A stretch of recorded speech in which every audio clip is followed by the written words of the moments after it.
We're going to take a look at Imperial Elegy, Road to the Great War, 1850 to 1920.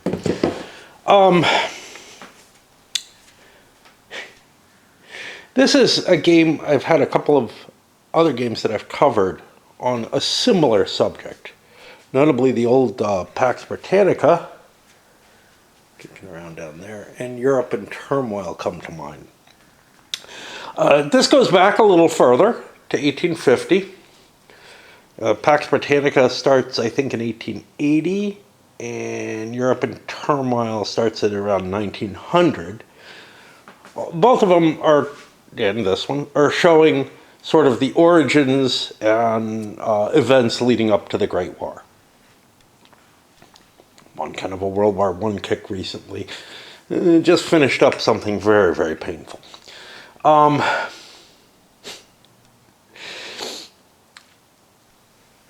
This is closer in some ways to Europe in Turmoil in that it's a CDG. It's kind of based on that Here I Stand type of flavoring. And that's actually one of the things that kept me a little away from it, because I've touched on a couple of games on that Here I Stand model that came from smaller European companies like this one. Although, we'll look at the components in a bit, they're really actually fantastic. But where those others maybe were not so much, this is at a level, that you'd expect from, say, GMT or something, in terms of the components, maybe even higher. I don't know. And those have been kind of poorly developed, so I kind of stayed away from that Here I Stand based games.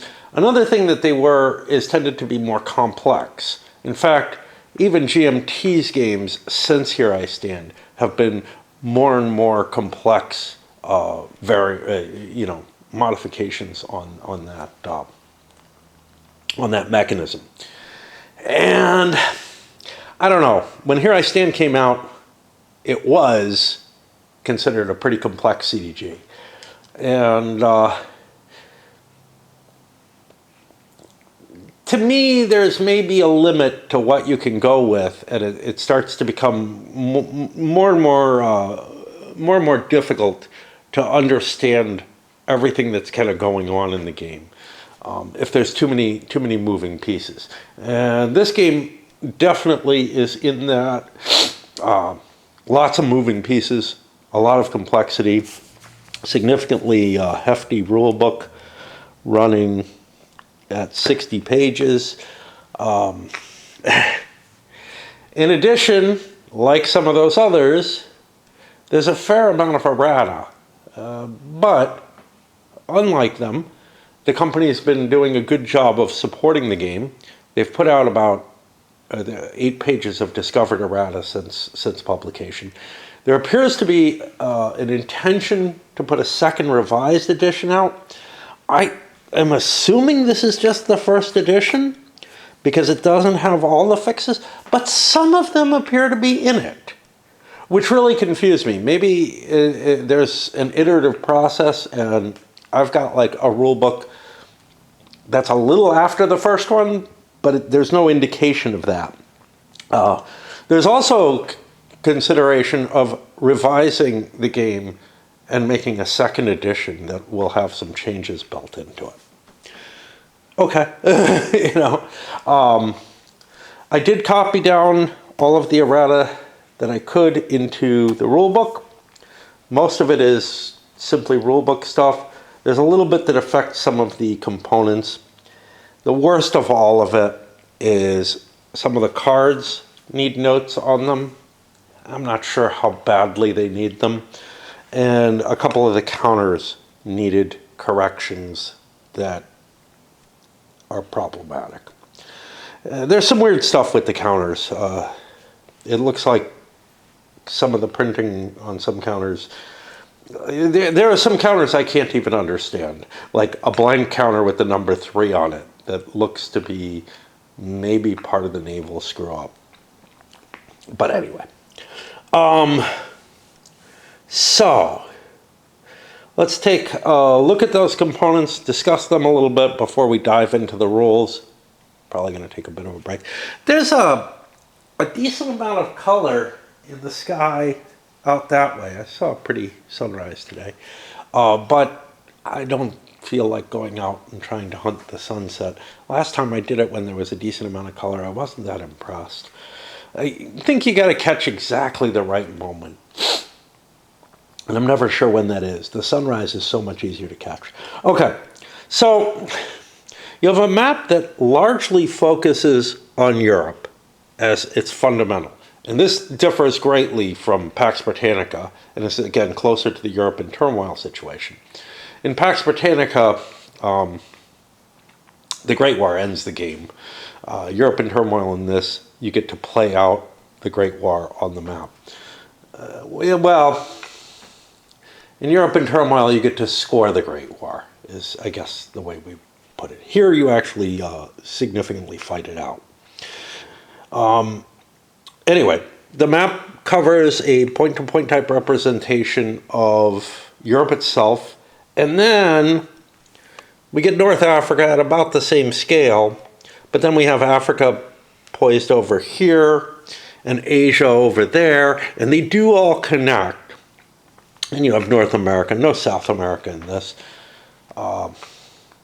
Which is a little weird. As Pax Britannica shows, yeah, there were a couple of instances in South America where the great powers had an ability to intervene. That's been left out of this. But again, a different focus. That's a game in which you're focused more on the colonial expansion. This one is focused more on the European struggle. Particulars on the map, we have, I'm looking to see if I have a map key here. I don't really see one. It's in the rules.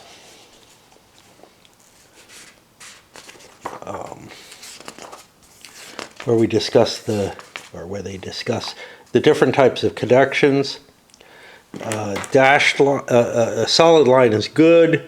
Dashed line is a more difficult terrain to travel over. A red line of any kind is considered severe. That's going to be the hardest to move across.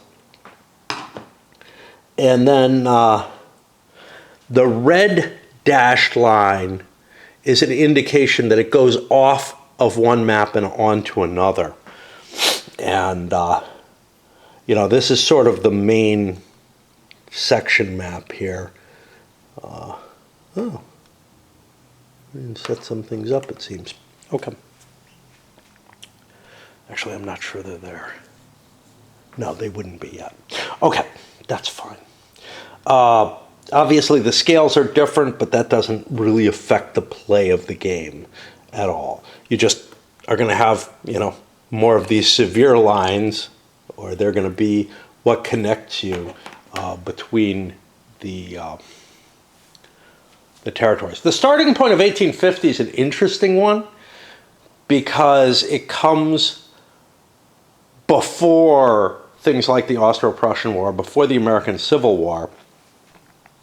So those are actually going to be a part of the game. The American Civil War is really going to be more of something that other people are affected by because the United States isn't actually a country. You have different types of locations on the board. Capitals are these little fortified looking spaces. There are actual forts. We got one snuck under there. Paris has one, which gives them a strength point on defense. They're color-coded by their nationality. So the different, Russia's white, Austria's yellow. The color choices are a little weird to me. I would generally have expected Austria to be white, Russia to be green, and then, you know, that yellowish over on the Turks maybe. I don't know. Just what I'm used to. The purple stuff is the neutral stuff. Those are things that aren't actually owned by a great power to begin with.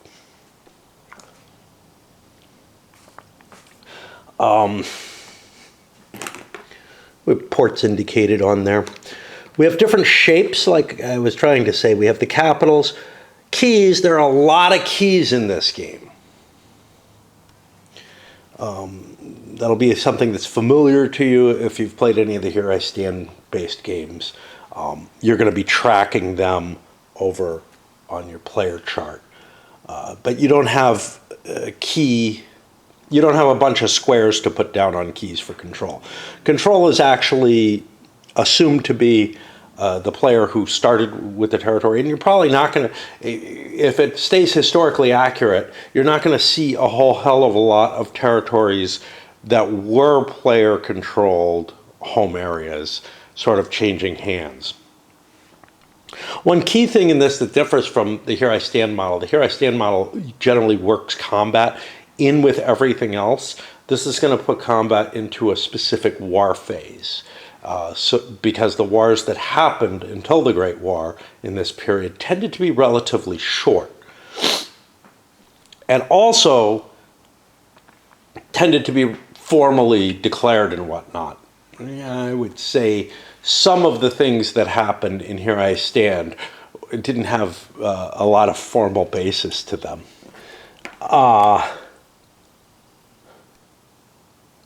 Okay, what else? So we talked about the squares. The circles are sort of normal territories that don't provide you with anything important that you have to track on your sheet, although control might be of some value. And then we have these, which are naval bases. I ran into some weirdness in the rules where not really sure. Are these all sort of islands out there? Yeah, I mean, it looks like naval bases don't connect to one another. I guess it's possible to put land units in them, but I don't know. We'll get to that when we dig more into the rules. I know that I'm very fuzzy on the rules at this point after having read through them. They're fairly complex, but anyway. What else do we have here? We have an alliance track that's going to track which of the two main alliances, the Triple Alliance, Triple Entente, that the main player powers are going to be associated with. And also, Italy might end up associated with one as well. Italy Italy starts the game not formed yet.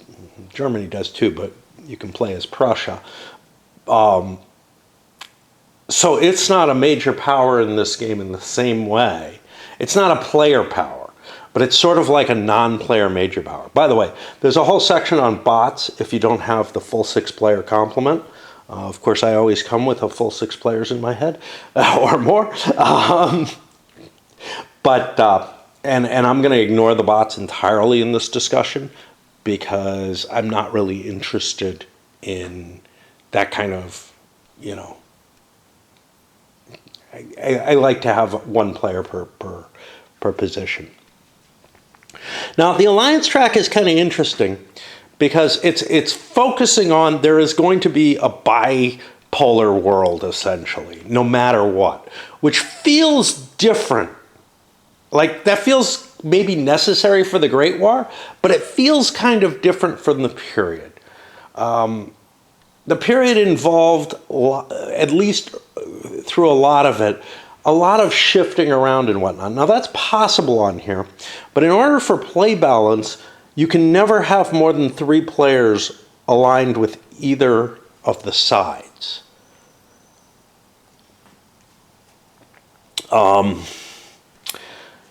What do we got here? We got some tracks to keep. We have a turn track. Once we enter the Great War track is there. We have a world tension track, which is going to show how close we are to the Great War. In some ways, it's less complicated than the Pax Britannica one, which handles all kinds of things and is a huge track. Once it hits 100, the Great War starts. Here, once it hits 5, you have a possibility of a crisis happening, well, and you roll on the crisis table and find out whether or not the Great War is avoided for that turn, and if it isn't avoided, what circumstances are required to initiate it. We have a lot of naval boxes. The ones in Europe are a little different from the ones on the rest of the world. We'll get into that in the rules. I got to find the Suez Canal marker too. These are flashpoints, which are an important factor. If you control the majority of, or the required number of flashpoints, you get an advantage out of that. We have the power projection, which is basically how many fleets you have, how much naval control you have around the world. A victory point track also in there, which will show any victory points that you collect. The majority of your victory points are going to come off of one of these decks of cards. I haven't opened a couple of them up. I gotta open up this one, that's for sure. We have national goals, which at various times in the game, you're gonna be handed 3 cards and select one as your goal. And that's where you're gonna get the most of your victory points. And they're kind of hidden in general. Each player also has a special player sheet. They all have some special rules on them. Tracks a number of things: the national stability, which obviously you want to keep high, your manpower and industry values. You get manpower off of the number of locations that you have, and it's actually tracked by your territorial keys. That determines your manpower. Your industry, you're going to want to develop your industry through the course of the game. You can do it kind of like space launches in in Twilight Struggle, which is to say you get to discard a card and it gives you a bonus. Well, it's not really discarding. You get to commit a card for a bonus chance of increasing your industry. Some of the countries don't work the same as others. In particular, the Ottomans have an especially different mechanism for gaining industry. You have a location for holding any events that affect your country and any reserve armies you build, and we have some cases where there are some already on the board.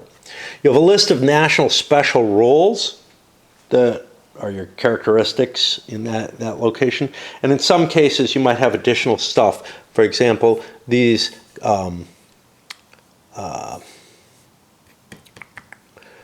citizenship and whatnot. Different nationalities and language groups and whatnot were within the Austro-Hungarian Empire and caused it a great deal of problems. Okay. Over here, we have something which allows you to play around with the alliances by causing influence, and those will be marked with the, sorry, not those. But they look a lot like them. They have a big finger on them. There's one. You can influence a given nation towards one of the alliances. And by the way, those alliances are kind of undefined. They're defined by the people who belong in them.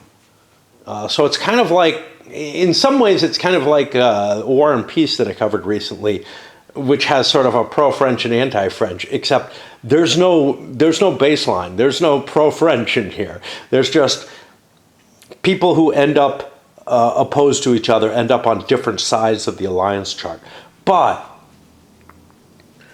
other players and yourself are able to throw points in to try to push you towards one of those two alliances or towards neutrality. There's a whole playbook which gives a number of things in it. The scenario setup and some examples of play. a list of all the different cards. These tend, as far as I can see, not to be things you need to look up for rules on the cards, but rather the historical background on them. That's kind of useful.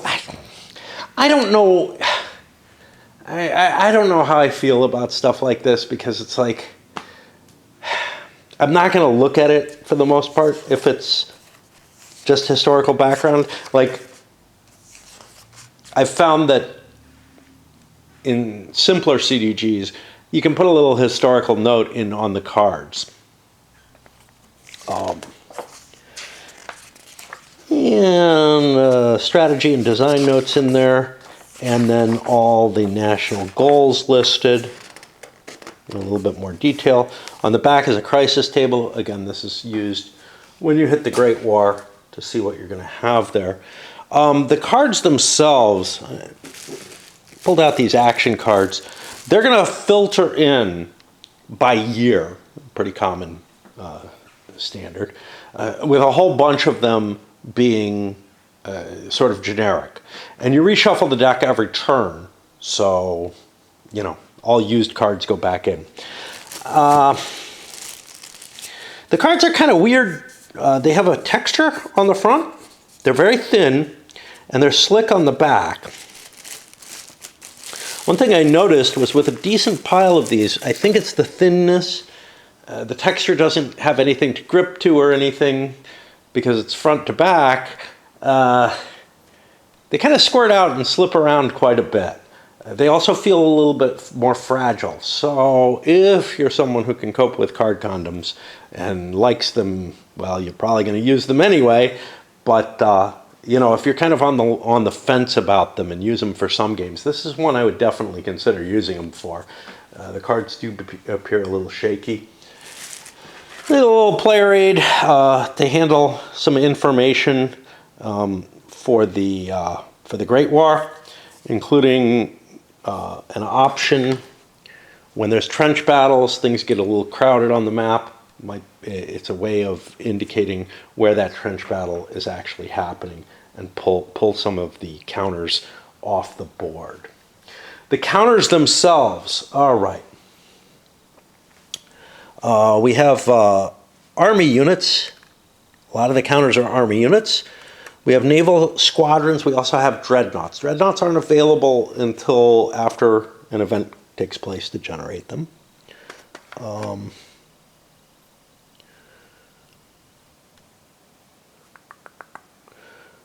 see what else. These circle things are smaller units.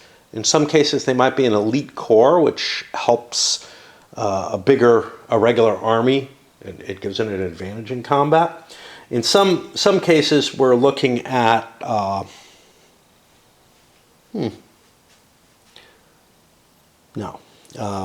little squares.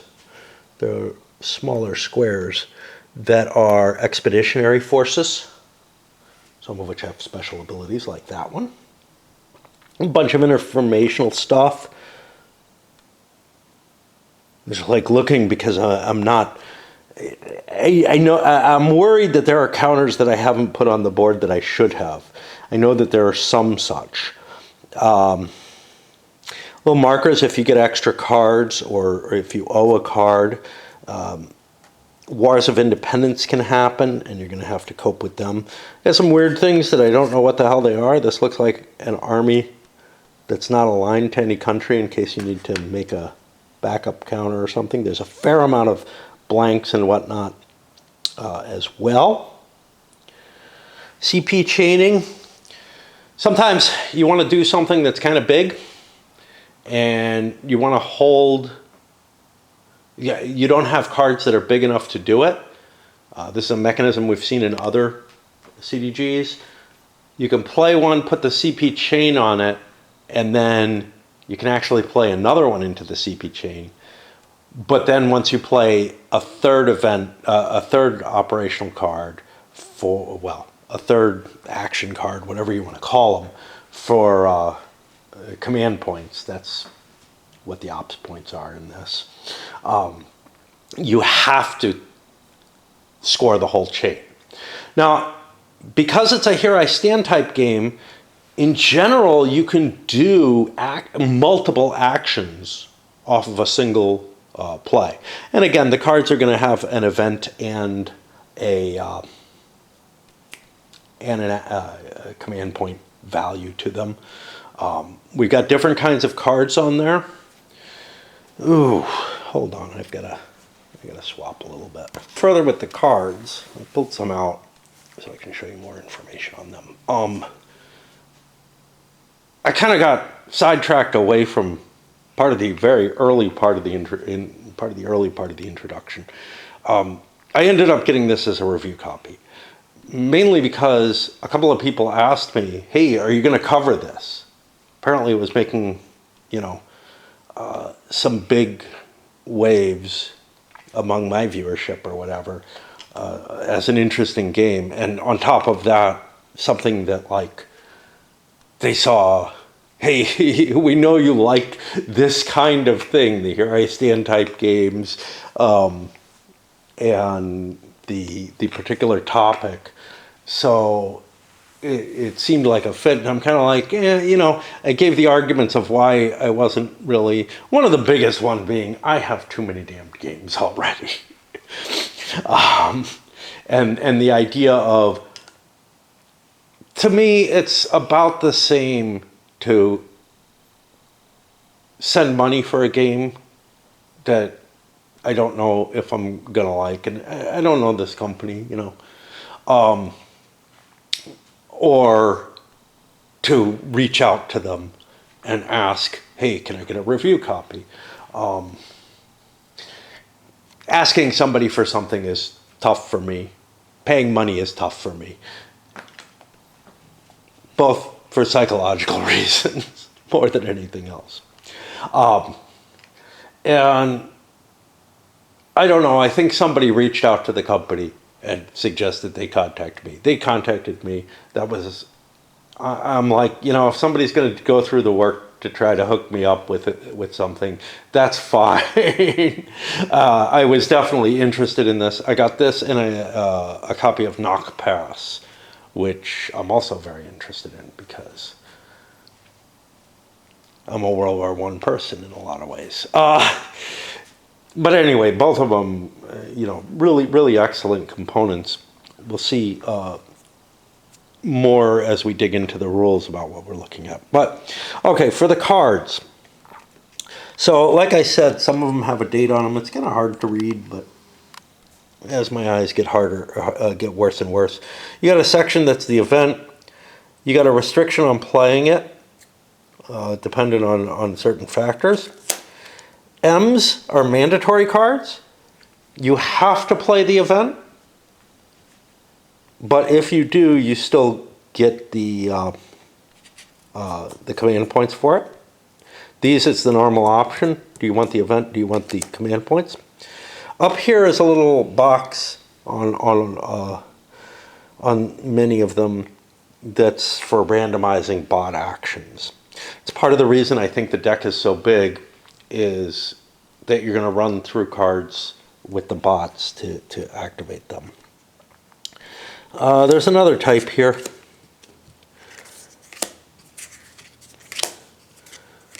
I'm not seeing it.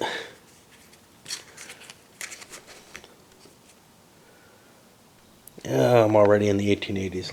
Let me fix this. Also response cards, which always will have a requirement, and basically they can be played in response to that requirement. The other ones have a requirement that might just be a prerequisite to playing the card. And there's one more type. There's like combat cards. Not really, I gotta see some in here.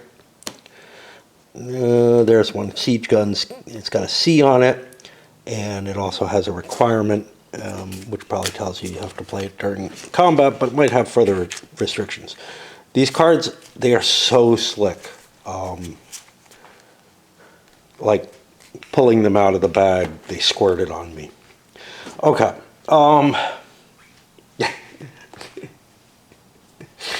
Wow, that sounds kind of weird.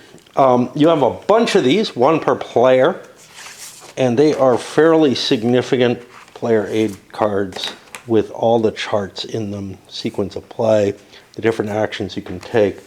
It looks like it's fairly comprehensive. I haven't led through it to make sure, but it's got a lot of the material you need in the game, which is important because, again, it's a heavy game. You're going to need a lot of different information to be able to play it, and so that people don't have to pass the rule book around and be trying to figure out what the hell is going on, especially early on. Oh, I don't know. We didn't really look at everything here. The cards represent really your economy in a large way. They represent the resources that you have going into a given situation. Some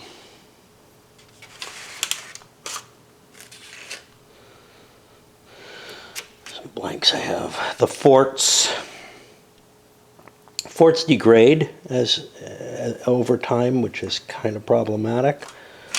We have, again, miners have a lot of different armies. There seem to be armies that are associated with minor powers that maybe are in addition to what's expected to be used.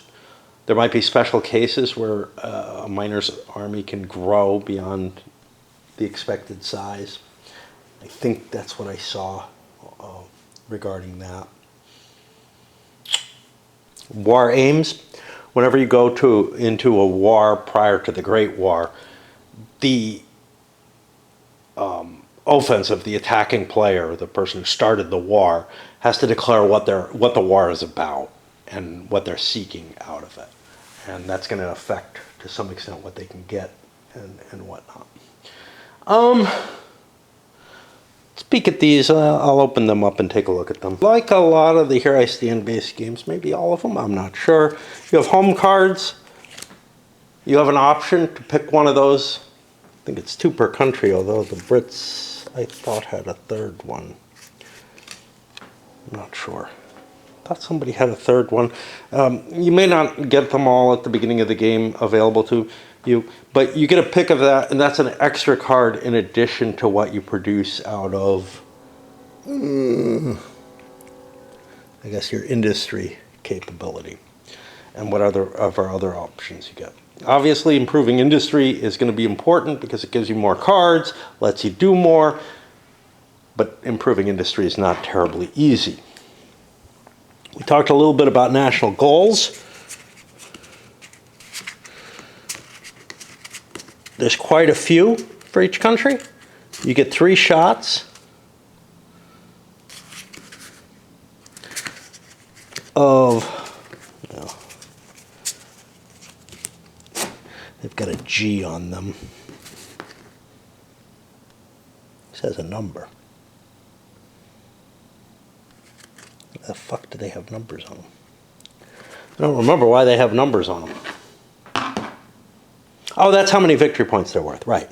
And if it has an asterisk, it's worth a number. It looks a lot like this. That's why it confused me.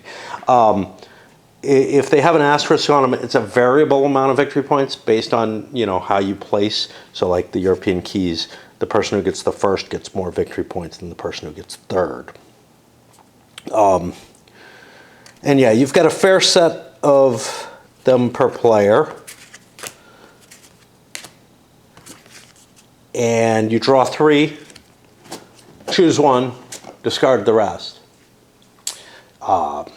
In general, the Germans have the capability to grab one of theirs at will on the first turn of the game. Then the final little deck of cards we got is the Great War deck, which is going to detail events and points that you can play during the Great War. I'm not entirely sure how these work. I know how they work as events, but I'm not sure what the points are about. You may be able to play them as an extra point instead of as the event. When you're entering into a regular war, you use your normal cards to help fuel your efforts during that war. I think. Maybe I'm wrong. Maybe you get a war production. No, you use a card to generate your war value, I think. Anyway, we're going to be digging into detail in the rules. It's going to be a hefty, long ride. There's no question about that. I'm feeling very fuzzy at this point about the game. Just in terms of reading through the rules, I don't have a huge, strong grasp on what's going on. Now, there's an introductory scenario that allows you to play a couple of turns.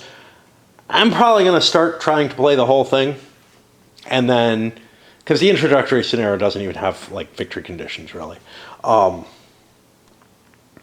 And then if I have to restart, I'll restart if things get too ugly. The Great War throws in a whole new set. It still uses much of the same combat rules, but it does throw in additional stuff. Got trench markers somewhere, not just that. Over here, and the battle for a trench, it's harder to take terrain once trench warfare is in place. This is for advancing your industrial capability. Oh, geez, I don't remember what that is. That may just be bonus points that you get. Pacifying rebellions and whatnot require their own markers there. But yeah, a lot of little stuff. There's the Suez. That has to be tracked, and it's not necessarily obvious where something goes. Like the initial instructions, I'm supposed to get India is stable.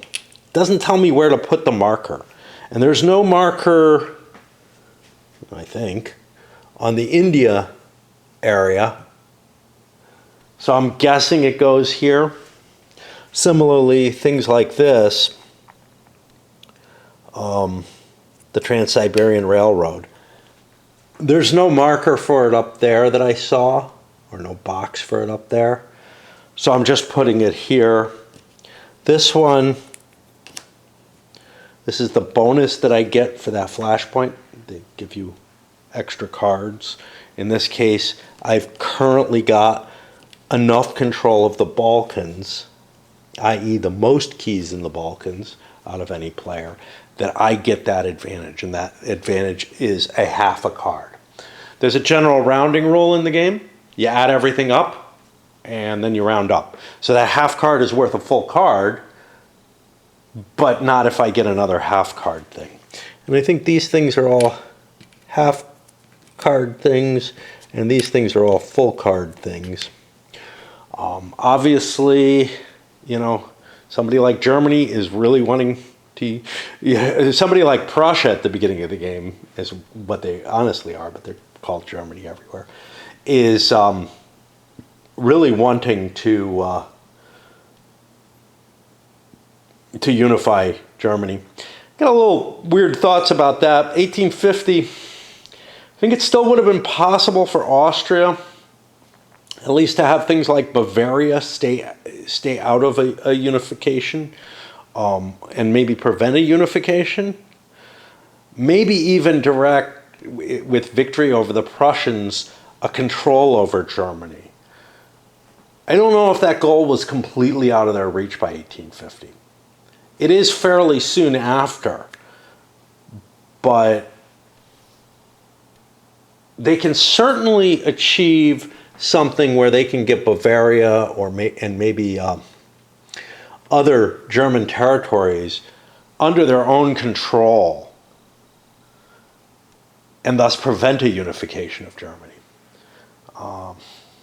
Prussia probably would not have joined an Austrian attempt to unify, no matter what.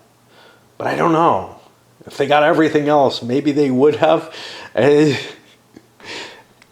reestablishment of the Holy Roman Empire, I don't know.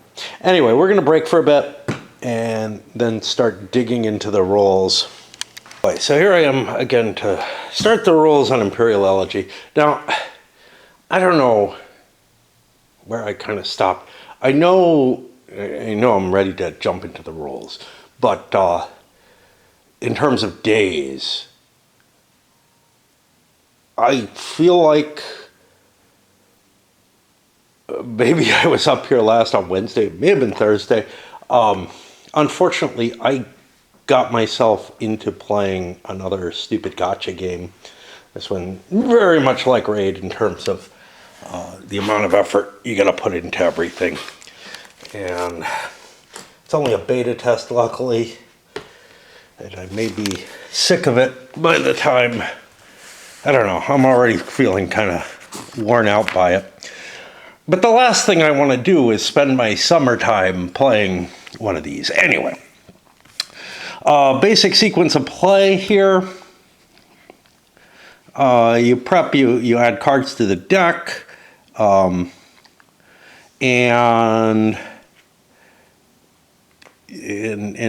deal new cards. The whole deck gets reshuffled every time. The players are allowed to discard a card where it says optional. That's not an optional rule. That's an option the players have. They can discard a random card and gain a point of stability. This will not include their home or mandatory cards at this point. There is something that's a little weird about the mandatory cards. Like sometimes they can be discarded at random and they trigger their effect, but I'm not quite sure what when that is. There's a place in the rules where it seems to indicate that they can be, and another place where it says they can never be, which is disturbing to me. Then you hit a dip phase where you can talk and make deals with each other, and you pick your home card. The deals are anything you like, non-binding, but there are binding deals which involve cards, where you give somebody random cards. And it's always random, which, boy, that's hard to do. You're basically just saying, okay, I'm going to give up, something that maybe I have as an opportunity or something. I'm always weird about CDGs in terms of what the cards actually represent, because they're not just resources. They're also the will to do something in terms of an event or something. So handing control of that to somebody else is kind of weird. Then you go in action phase. This is going to be your standard kind of, each player takes an impulse. You're allowed to pass if you have no home cards, no mandatory cards, and I think it's 2 or less cards at that point. But you can come back in after you've passed. Yeah. Okay. Then we hit the end phase, where you get a choice of either gaining 1 army step or preventing your forts from degrading. All your forts are going to drop a level, and you can't prevent the highest level, the level 3 forts, from degrading anyway. Forts seem like a really expensive thing to buy because you've got this continual cost to keep them up. But I don't know, maybe if you've got all your armies or something. Seems pretty tough. Then the forts actually degrade. All the non-player powers handle their builds. I haven't mentioned this, but that's off this track here. That lists everybody who gets gains off of this. Naval units have to return to port at this point. They're probably going to have to be in port anyway. There's an errata about that. Set manpower. Okay, the keys that you have determine how much manpower you have. Okay, fine, you set it at this point. I'm not sure that's absolutely necessary, but it might have an impact on what you can build. Yeah, it's going to have an impact on what you can build. Yeah. You're allowed. Your industrialization card gets rolled for at this point to improve it. If there's any truces, they lose a turn off the amount of turns that you can't attack each other. When you go to war, at the end of the war, you get like a couple of turns of truce off of it. Wars of Independence are handled here. Alliances are going to be handled. That's going to be this whole influence track. Basically, you're going to be rolling, for the most part, you're going to be rolling dice, competitive dice, adding a bonus, and then you shift on here based on those die rolls. The world tension goes down by 1. Gotta have a space for that somewhere. I'm not seeing it right now.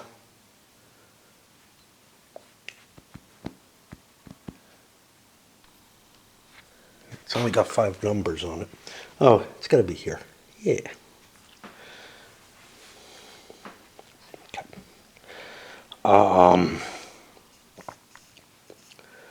So every turn the world tension is going to go down, but during the course of the turn, the cards can cause it to go up, as can wars and whatnot. On the first, third, and fifth turn, you're going to draw 3 of your national goals, which we had a little earlier in hand. That's what the G stands for on there. The nation is the flag. And you choose one of them to keep. I don't know if you shuffle them all together each time. I think you do. And then the turn marker moves forward. Okay. In this game, let me cut for a moment so I can relight my pipe. Winner chose to throw the victory conditions as the first thing to discuss after, some of the opening limited stuff. By the way, there's a lot of abbreviations here. I'm going to be looking those up as we cut through at points because some of them are kind of unfamiliar.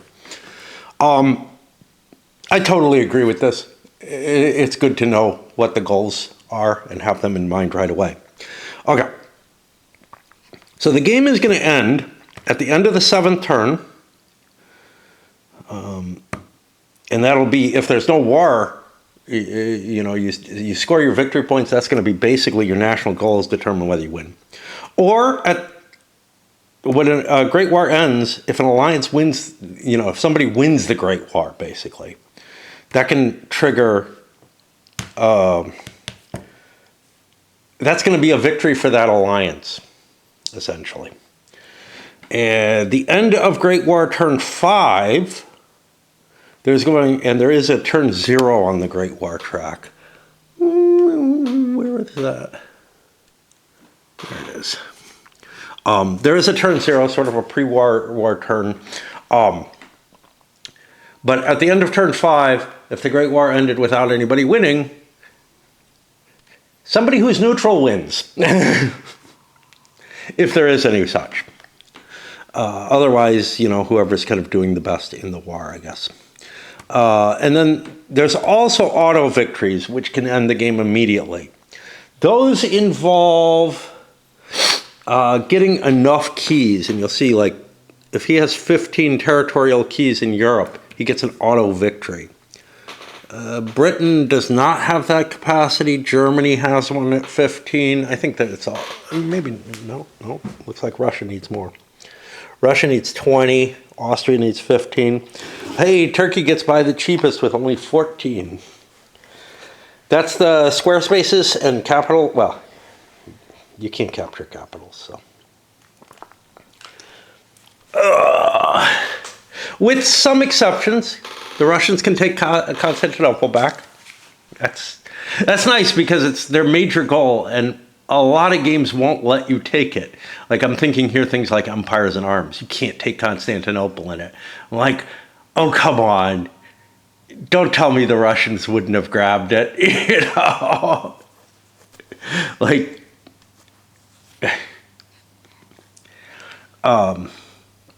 okay. At the end of the game, if it reaches turn 7, everybody shows their national goals. They total the victory points they've collected. They may have some victory points collected up already, maybe from events or whatever. But most of them will be their national goals. And their stability can impact their victory conditions. And we'll see here, we've got like -2 victory points, -1. Nothing in the bonus. High stability doesn't help you for this.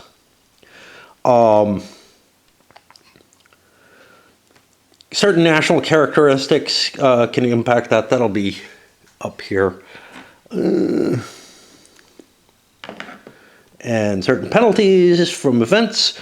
Whoever's got the highest total wins.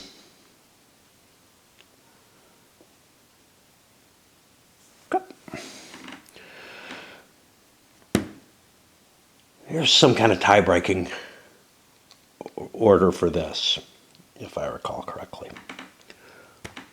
Yeah, here. Oh no, there are no tiebreakers. If there's a tie for first, those players win together. Okay. I thought there was a tiebreaker here, but not in the wars. Okay. If an alliance wins the Great War, they don't automatically win the game. If there are any neutral players, well, if there are no neutral players, the alliance that won the Great War wins the game as a team, and their victory points don't matter, except anybody who was knocked out during the Great War loses the game along with the alliance that lost. So like, Russia in World War I would lose the game.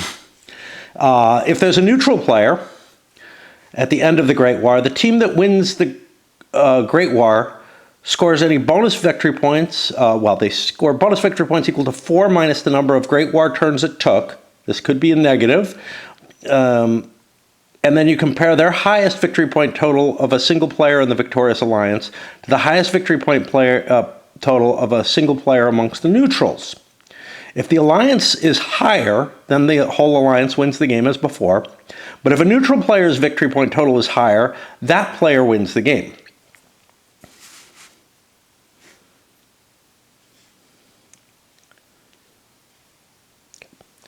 If the Great War ends on turn 5, and neither alliance has won, then the neutral player with the highest victory point total wins the game. If there's no neutrals, the person with the highest stability wins the game. And if you take your certain number of keys, territorial keys, which are the European ones, you can win through that.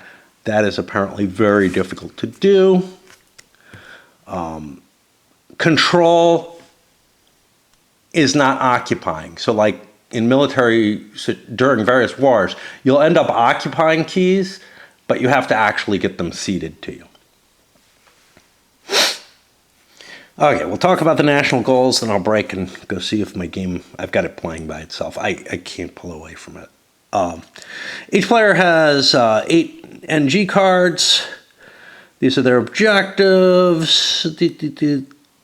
Some are only on one player. Some of them, multiple players, have the same effective card. And in some cases, those might be ranking cards. You shuffle the entire NG deck, draw 3 cards, keep 1, return the other 2 to the deck. Yep, okay.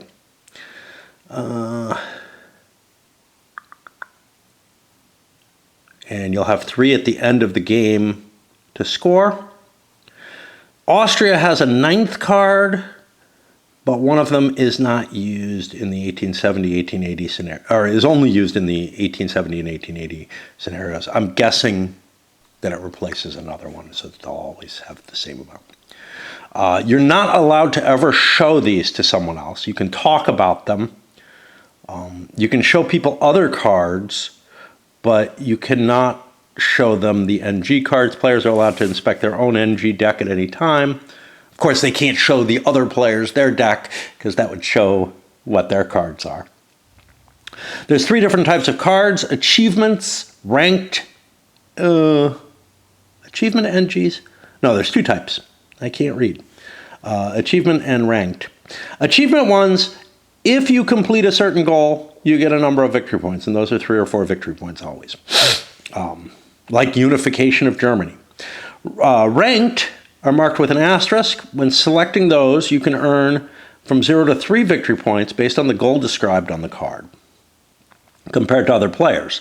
If you're in first place, you get the 3 victory points, and that includes tied for first. If you're in second, you get 2. If you're in third, you get 1 and 0 for any other place.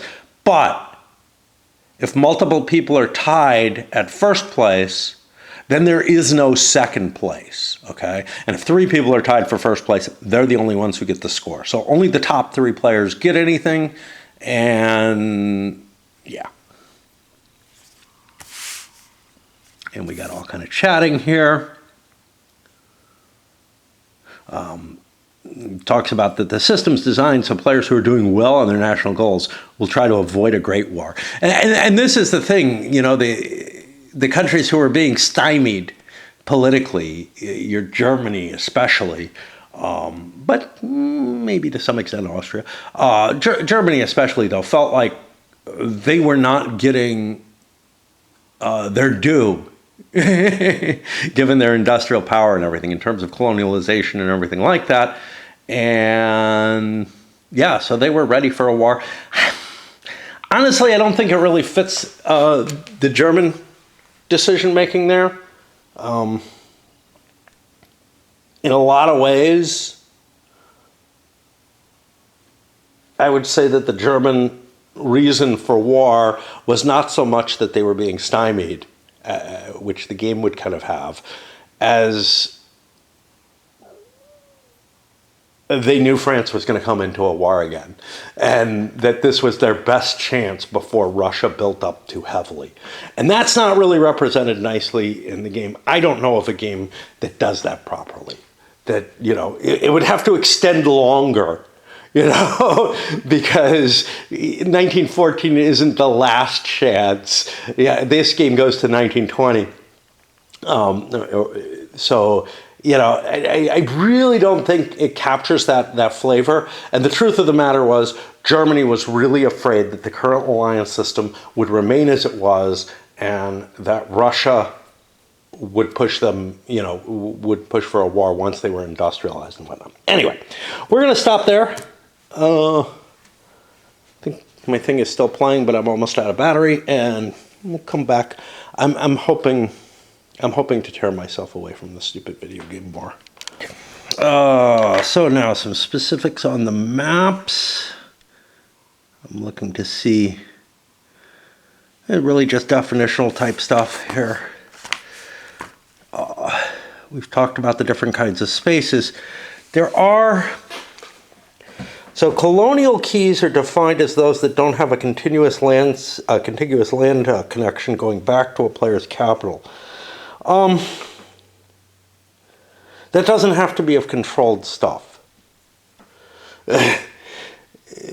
And obviously there's going to be weirdness, I think, you know, with England, who, I don't know, all their keys are territorial here, so I guess anything they get in Europe would count as colonial as well. I'm not. It's kind of a weird situation, but basically the keys that they have are the English keys. Looks like. Not entirely sure, because we've got 1, 2, 3, 4, 5 here. Yeah, okay. Yeah, it would really suck to have none. Yeah, that would be a problem. Okay. Russia, Austria, and the Ottomans don't have colonial keys.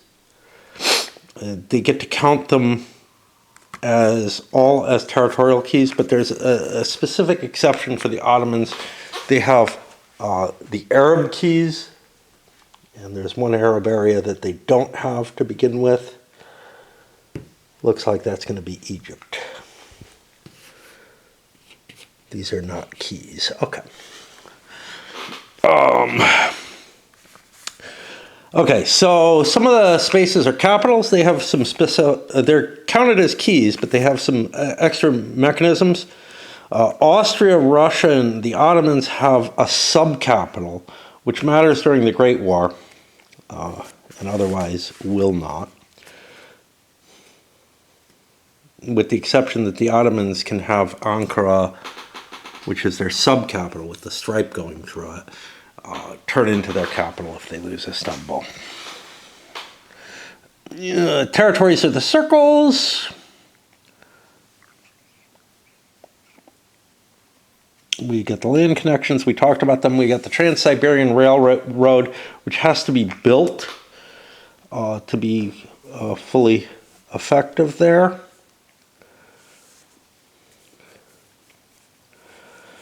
Home spaces, they're going to be colored by the nation.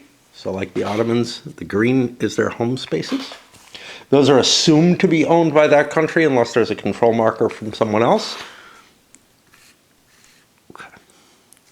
Just checking.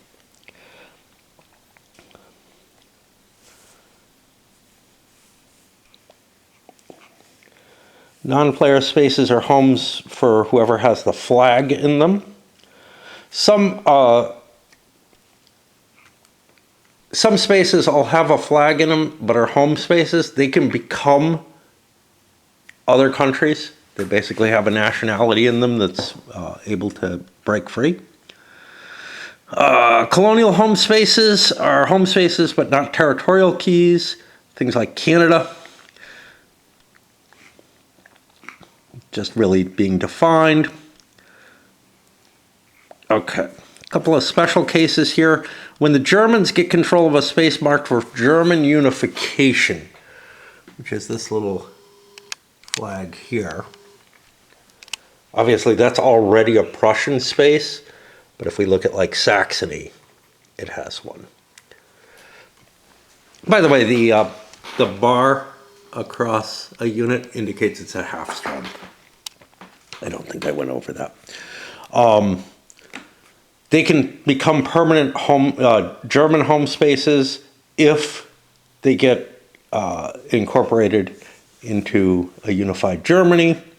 Same thing with the Italian spaces. They also have a little Italian flag on them.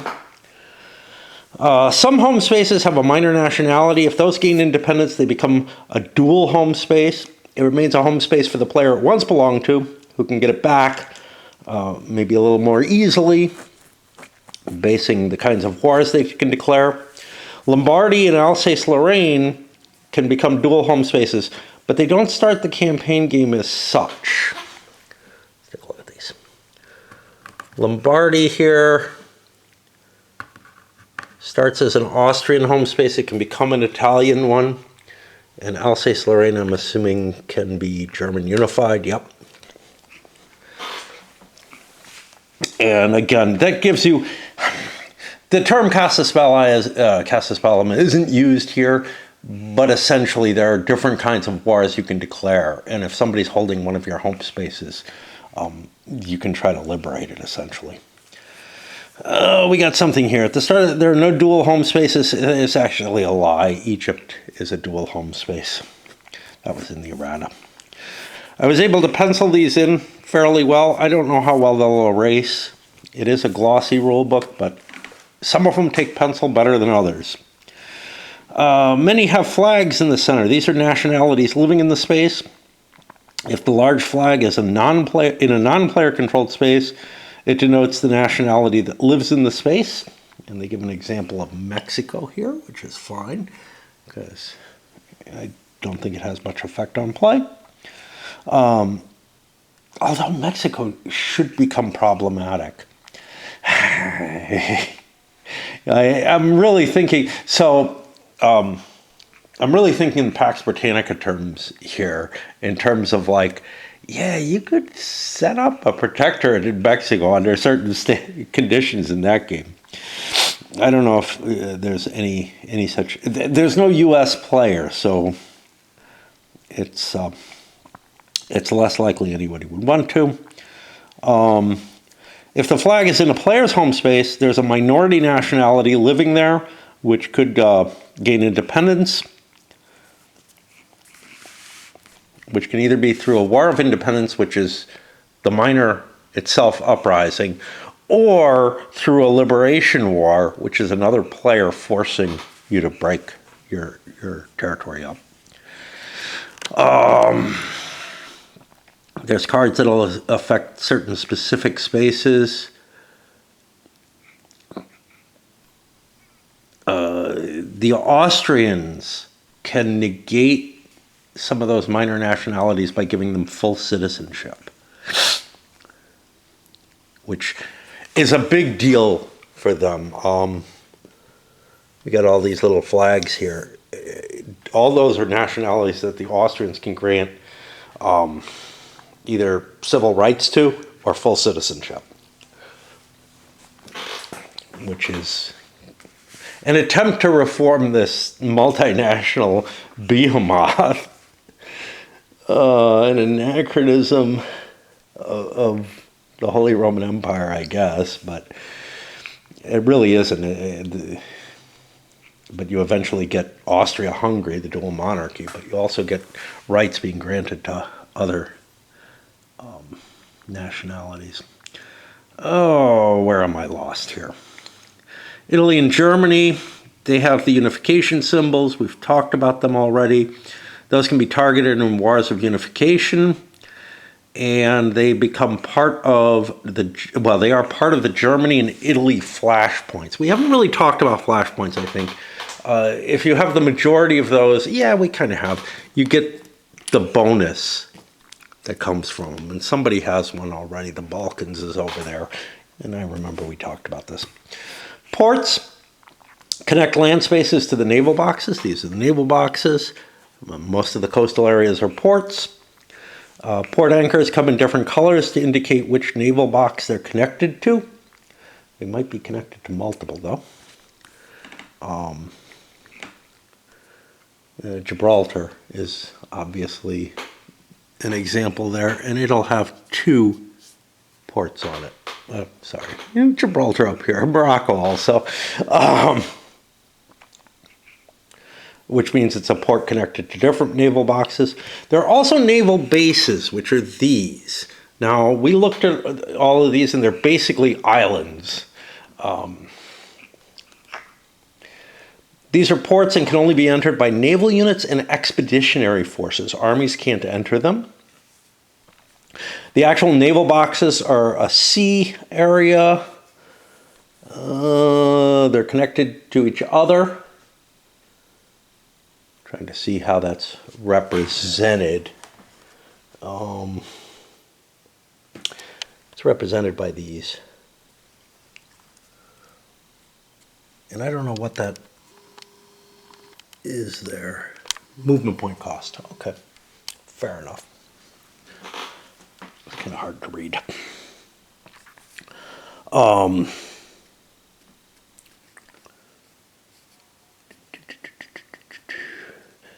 And they have their own color anchor, which indicates what they connect to port-wise. There's 2 types of naval boxes, European and non-European. The European ones are marked with a yellow anchor in their lower right-hand corner. Okay, no, that was this. This is the color anchor for that. This indicates it's a European naval box. The bonus of European naval boxes is Europe is a pretty small area. You can actually, with one naval move, sail through all of those, assuming you don't get stopped by something. The non-European don't have the yellow banding on them. So if we look here, it doesn't have the yellow anchor. It doesn't have the yellow banding. Kind of interesting. This color looks the same as that color to me. Anyway. Spells out the connections. They're where you expect them to be. Suez Canal opens the Indian Ocean up to the Med.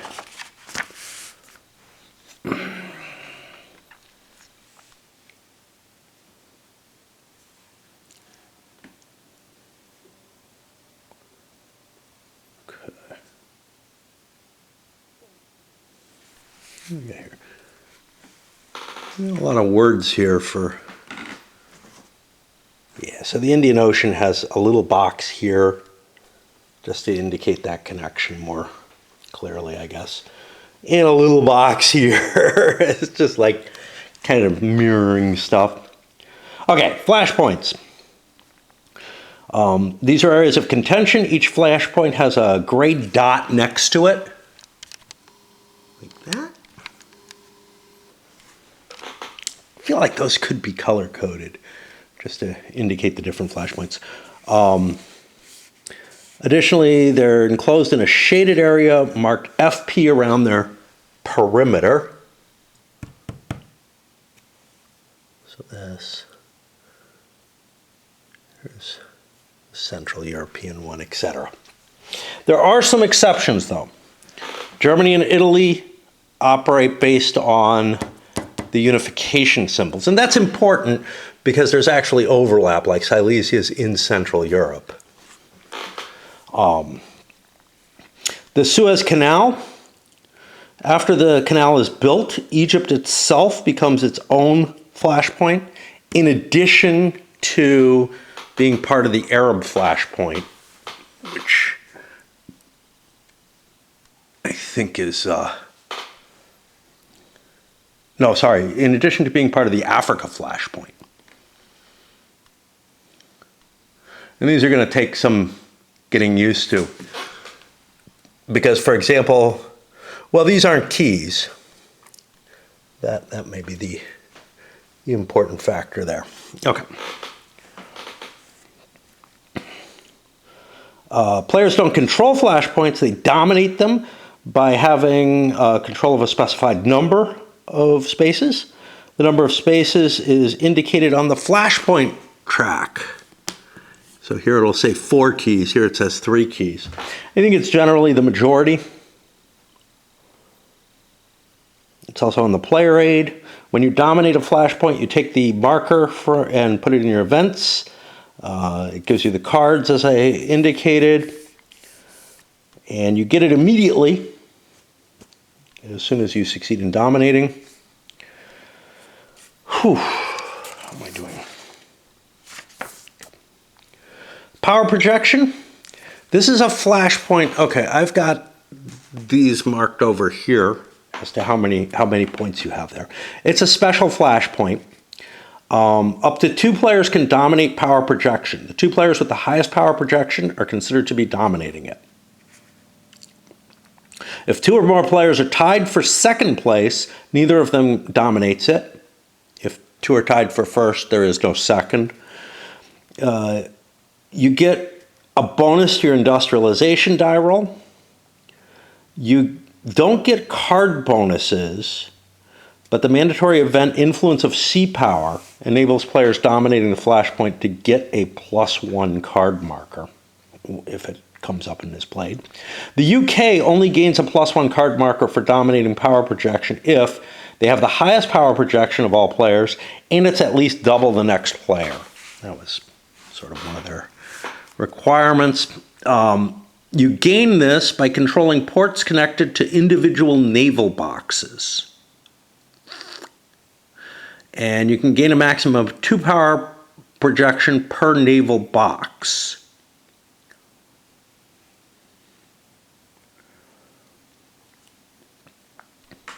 So you have it here. You get 1 point of power projection for each location with a port that you control. But you get 2 if you control both the location and a naval base in the same area. That's what they mean by naval boxes as opposed to sea boxes or whatever, right? Naval bases, now these are naval boxes. Oh, let's see what this is because it's not clear to me. This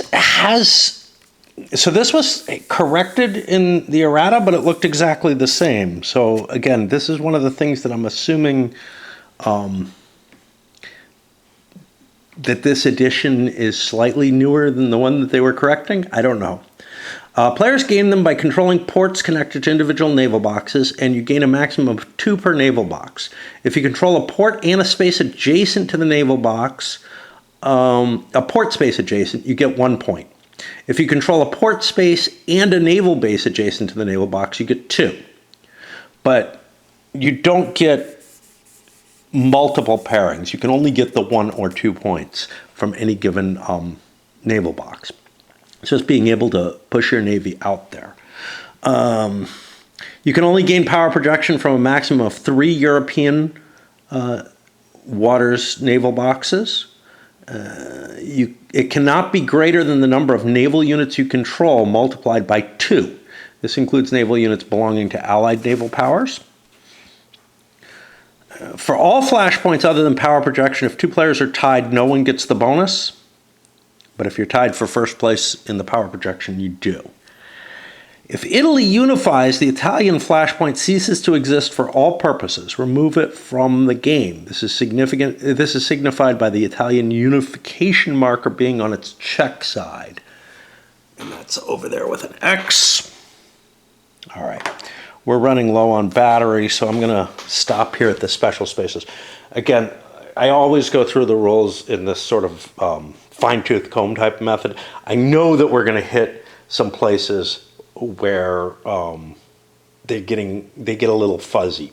Most of the game is, pretty much the kind of here I stand flavored CDG that we've seen a number of, and that the difference comes in wars, and then even bigger when we hit the Great War, which, yeah. Right back up here. It's like Monday night now. I don't know.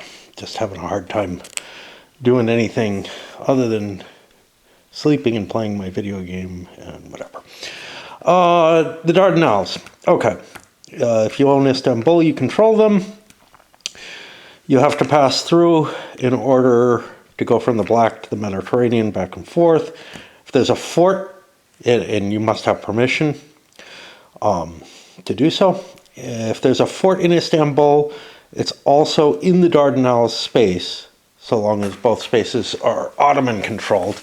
This allows the fort to fight in any kind of naval rule.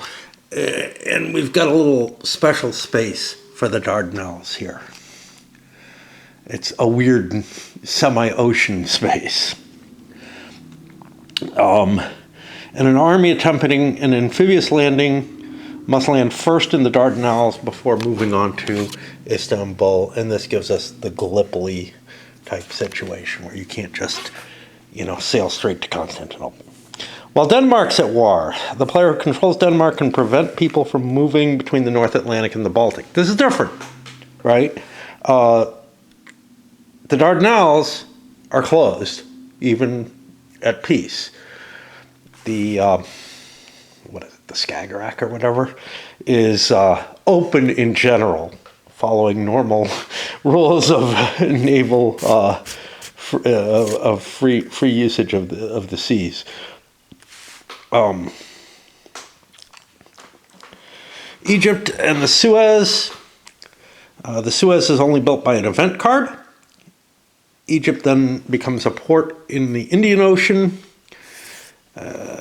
Egypt now constitutes the Suez Canal flashpoint, the whole of it. Let's see what else we got here. Player who controls Egypt dominates that flashpoint and can prevent players from moving between the Eastern Mediterranean and the Indian, whether peace or war. And if Egypt is controlled by a minor power, the player allied with that minor has the domination capabilities. Egypt and Tripoli, there's these spaces with these little triangles on them. The power that controls Egypt also gains control of the other 2 Egyptian spaces, the Sinai and the Great Sand Sea. Why does Benghazi and Tripoli have this? Here's Egypt, Sinai, Great Sand Sea. Well, let's keep reading. Similarly, the power that controls Tripoli always controls Benghazi. Limited by this. It's kind of weird. Again, I would have used a different color, I think, to show the differences. I don't know. In both of the above cases, place control markers on all the relevant spaces to indicate this control. These spaces are marked with a triangle to signify their special status. Yeah, but they're next to each other, which kind of causes them to be confusing. The South. This is out of play except during the American Civil War.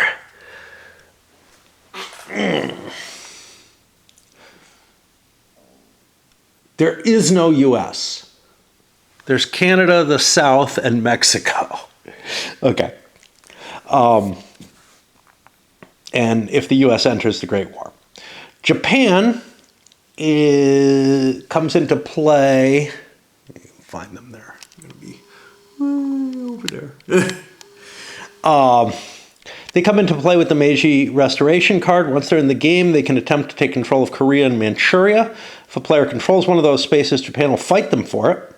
And it says don't underestimate them. You know, the Russians sure did. Special map indicators. There's 4 numbered circles. These are going to be special rules explained in more detail on Player Aid card, page 2. This appears to be one of them. I don't know where the others are.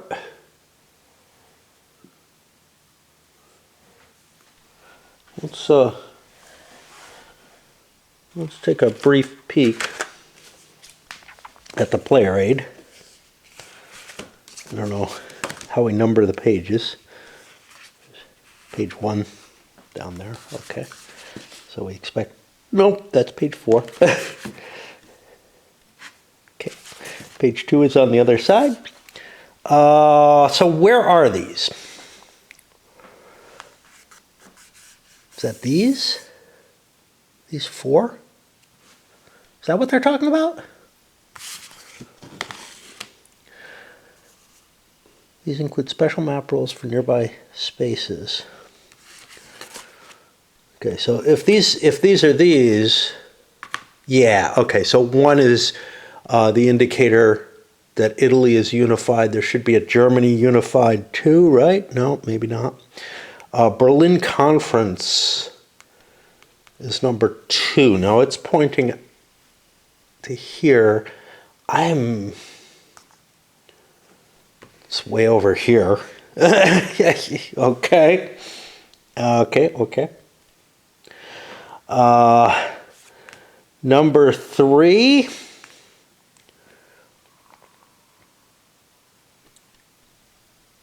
Is China. Wow.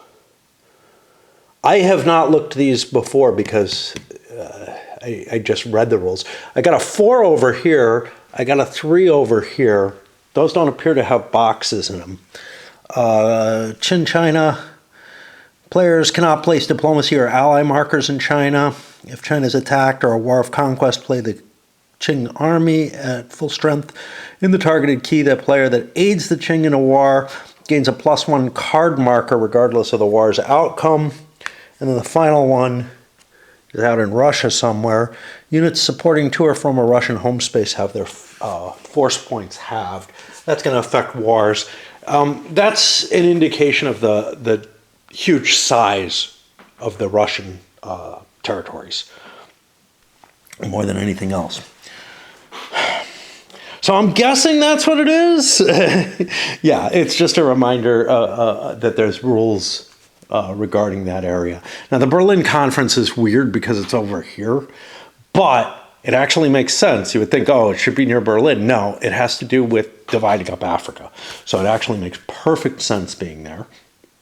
So, okay. End phase build box. We talked about that. That's this thing over here. And yeah, I've gone over a lot of these, but I didn't catch them all because it's a very, very busy map. This is a holding box for minor powers in Italy who build units during the end phase. Minor powers not listed do not gain an army step during the end phase.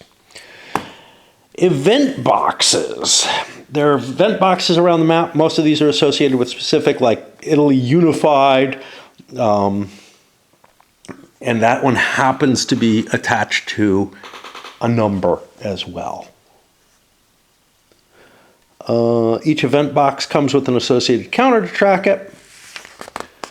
I don't have a list of them, do I? I got a couple of them on the board. The Italy Unified, the Berlin Conference. I think that may be all there is. Again, very, very busy map. Hard to find all this stuff. The turn track and world tension. We've talked about those already. Poland and Italian reserve holding boxes. Okay. Since Poland and Italy aren't player controlled, but Italy is at least sort of a major power, and Poland actually has a relatively large army. We've got special boxes to hold any reserve armies that they build. Those are armies that aren't going to be deployed on the map unless, once they go to war, they can be deployed through various means. Dice are all 6-siders. Got some high impact, decent dice here. I don't know if we have enough. I don't really like the way these look. Plus, they're kind of big. So I'll probably use some smaller rounded dice, especially since I think you roll multiple dice. Well, no. Most rolls are 1 die. The exception is pacification, which is 2 dice. So maybe I'm happy with the size there. Rounding, whenever you have half-point values in a stack of units or other things like the card bonus or whatever, you round up, but you round up after totaling all the numbers that you would. There's a counter limitation in play. Now, Germany, Austria, and the Ottomans have a limit of 2 squadrons and 2 dreadnoughts unless an event increases that. The additional ones are marked with NAR. I bet you I put NAR ones on the board. Apparently not. None of these countries have a navy to begin with. Cool. Okay. There's no counter limit on control markers. This is important because there are a fairly limited number of them. Pacification counters. Those say pack on them with a number. Independent minor power markers, these things. War of Independence and trench battle markers. But everything else is limited by the counter. There's a general turn order, which you'll be following in most of the play. Whoever's taking the current impulse is the active player. Okay, that's his definition. Okay, impulses are kind of what happens when you play a card and do something. A turn is completing one sequence of play. I'm not sure if that's clear enough for my sense. Like, one sequence of play, okay. I think what that means is going through and basically you move the turn marker forward as opposed to one cycle around. Yeah, pretty sure. Certain actions can be taken once per impulse, while others can only be taken once per turn. There's 2 different kinds of powers in the game, player and non-player. The non-players might be major or minor. Like I said, Italy's major. I don't think Poland is. I think it's just a special minor. Non-player powers, the U.S. Here we go. U.S. and Unified Italy are major powers. All other non-player powers are minor.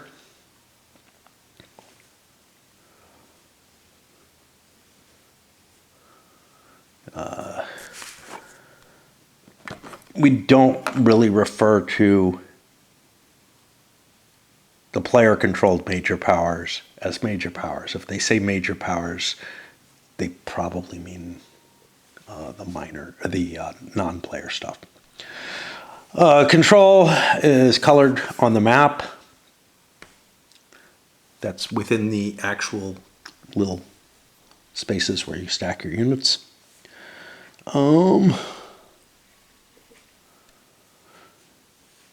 The other 2 major powers and some of the minors have control markers which allow them to expand on the board. I think some of those are actually already on the board. Not positive of this. Like that's already present. Yeah, some of the minors can expand their territory is the issue there. Where are we? I'm running low on battery here. Over the course of the game, spaces belonging to one player can become independent and create new minor powers. You use the independent minor power markers to designate these, and then their flag is in play.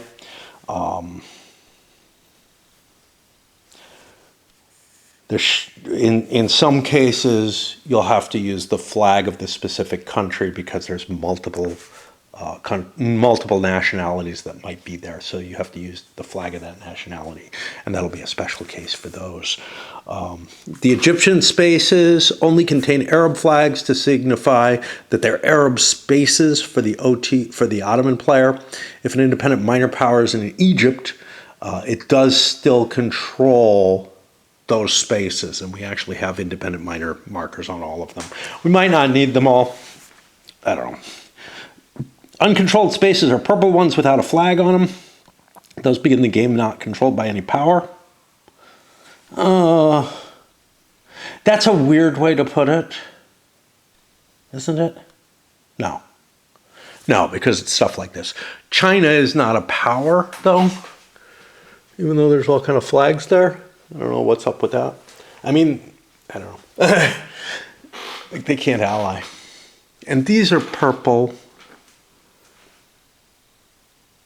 And like Tuscany, I think, is controlled by Tuscany. Rome is controlled by the papacy. Naples is its own little power there. Yeah, I don't know what's going on. I don't know why they're saying. Yeah, because these are controlled by a minor power. That's a little weird. Where were we? Uncontrolled or purple without... Oh, without flags. Okay. So if there's a flag, there is a power in play. Okay. Makes sense. Because there is no other neutral color. Gotcha. I'm just having trouble processing things, I guess. Players and sometimes non-players can take control of uncontrolled spaces through pacification actions. By the way, if you're playing with bots, they're players for the purpose of the rules. Controlled minor power allies versus control. You don't control spaces controlled by your minor power allies. This means they don't increase your keys or manpower. However, for the purposes of dominating flashpoints, they do count as controlled for that. Foreign affairs, there's diplomacy markers, which are diplomatic ties with a minor power. These are also a stepping stone to an alliance. When they're flipped over, they become ally markers, and they indicate your allies. Influence markers represent a major power's influence in an uncontrolled space. They're a stepping stone towards pacifying and controlling uncontrolled spaces. Remember, uncontrolled don't have a flag in them. When flipped, influence markers become control markers. Strictly neutral markers are not used until the Great War, and they're based on, I think, the Great War triggering cards and whatnot. The major power influence track, that's the stuff that goes over there. You designate if a player is in an alliance. Those are used to indicate how much bonus you have towards any kind of switch, which could be neutral or towards one of the alliances. The alliance track, we've got those marked out there. I'm going to stop here because I'm struggling. Okay, so I think we were here. These are all definitions, but it's hard not to cope with things when they're in the rules. 3 states in the game: peace, wartime, and then the Great War. And that'll determine what you can do. In peacetime, this is what feels the most like a standard CDG of this nature. No power is actively fighting a war with another power. Usually you can fight your wars without them being declared in those games. While at peace, a player can only move units into spaces that they control. This includes uncontrolled spaces where they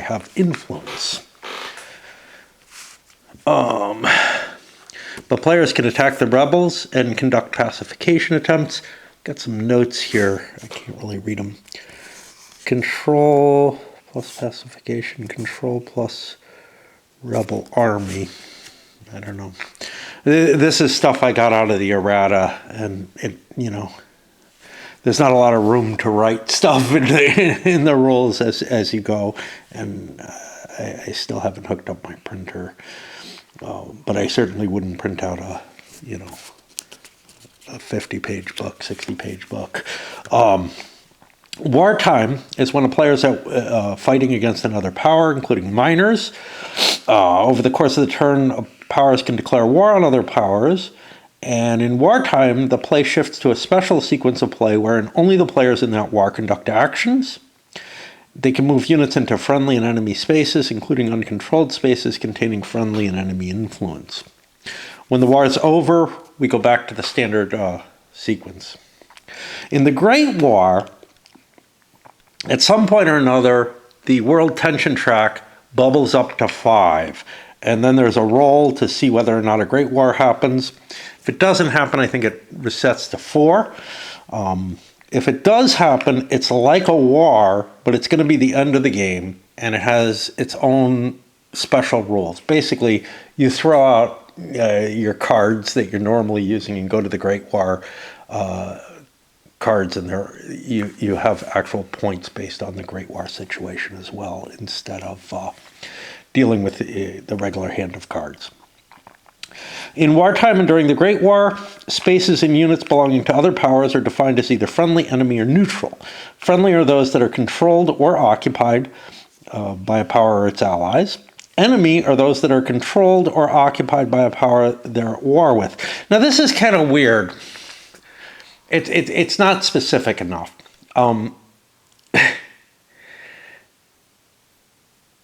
Because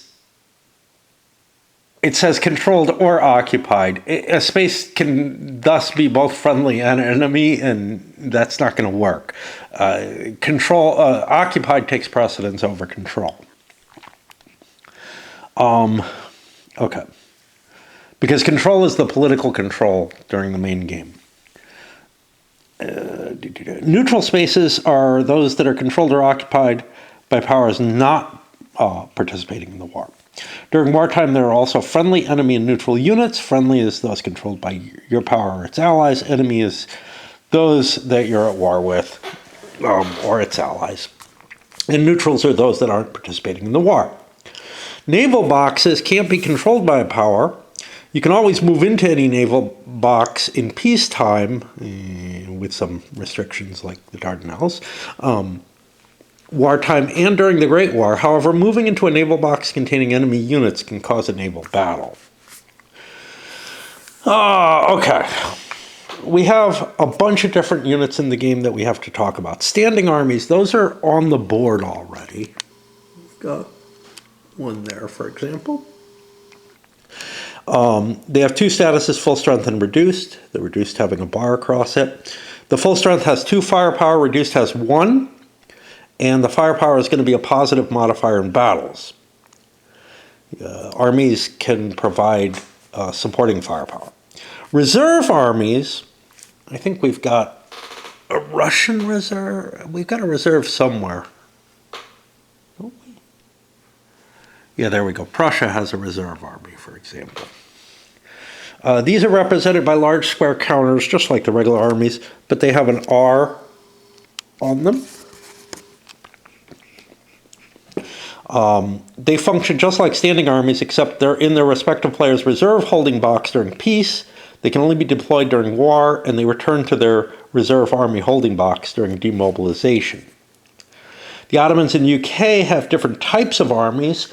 The UK has colonials. The Ottomans have Arab armies, and these are specific. There's elite corps. I got one over here, this little circle. Okay. Gotta let it. This little circle, it's got a +1 on it. These can provide a +1 die roll modifier in land combat. They can move on their own, but they have to begin and end stacked with an army. More than one elite corps can attach to a single army. If an elite corps is stacked with an army and that army moves, the elite corps moves with it. If it's ever alone in a space at the end of combat or movement, it's just eliminated. So, don't do that. They die along with the units that they're with, so that's not too problematic. Expeditionary forces, got one over here. They're always considered to be full strength, but they have different firepower ratings depending on who they're fighting. Versus rebel armies and other expeditionary forces, they're worth 2 firepower. They don't have a backside, do they? Well, they do. It says 1 step on the back to remind you. It would be better if it was just blank, to be honest. Rebels and EFs, they're worth 2, versus non-rebels, they're worth 0, though. So they're not going to help you in, like, regular wars against European powers, for the most part. Okay. Although rebel armies could be showing up there. Then we have elite colonial expeditionary forces, which look very much like the others, but they have this +1 DRM, and they say elite colonial expeditionary force, essentially. They still only have 1 step, and they're eliminated if they take a loss. They can only be brought in play via event cards. They work like normal expeditionary forces, except they provide a +1 modifier to pacification and a +1 to land battles, maybe. They can move an unlimited distance through naval boxes during redeployment actions if they end their move stacked with a friendly army. I thought that was all expeditionary. Okay. And when an elite colonial expeditionary force is destroyed, it may be rebuilt for one command point, is what they're called here, in a controlled colonial key. You have Zouaves, specific to the French. They're just like elite colonial expeditionary forces, but they're only French. They can only be rebuilt in Algeria, and they're rebuilt for free in Algeria.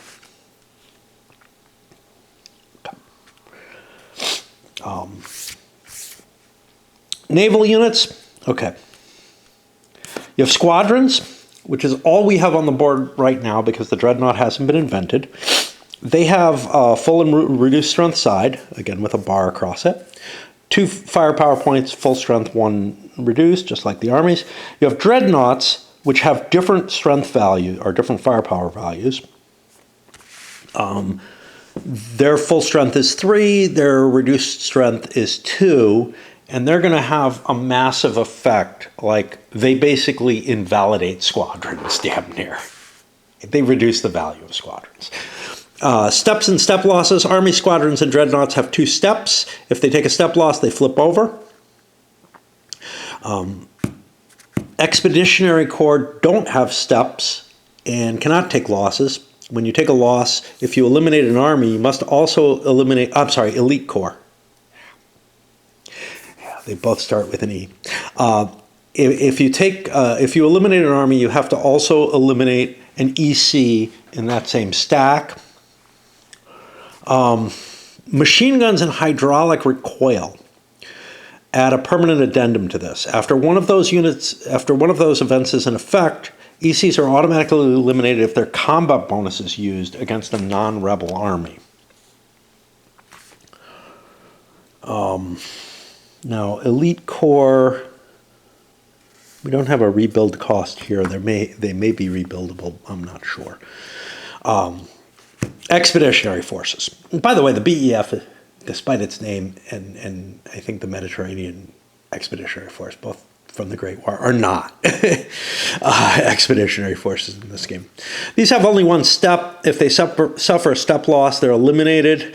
EFs are affected by the following. A force that's entirely EFs cannot eliminate non-rebel armies, but it can inflict a step loss on a non-rebel army that's at full strength. Now remember, these things have a strength of 0, but that's just a die roll modifier. They're still able to fight.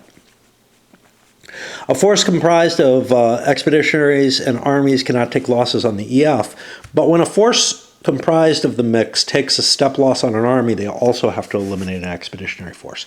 And I'm assuming that's in addition to any elite corps they have to get rid of.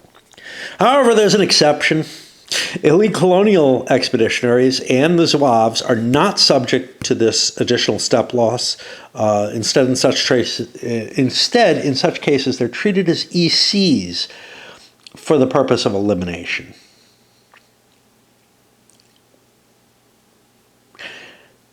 Is that different? Yes, because this is on a step loss.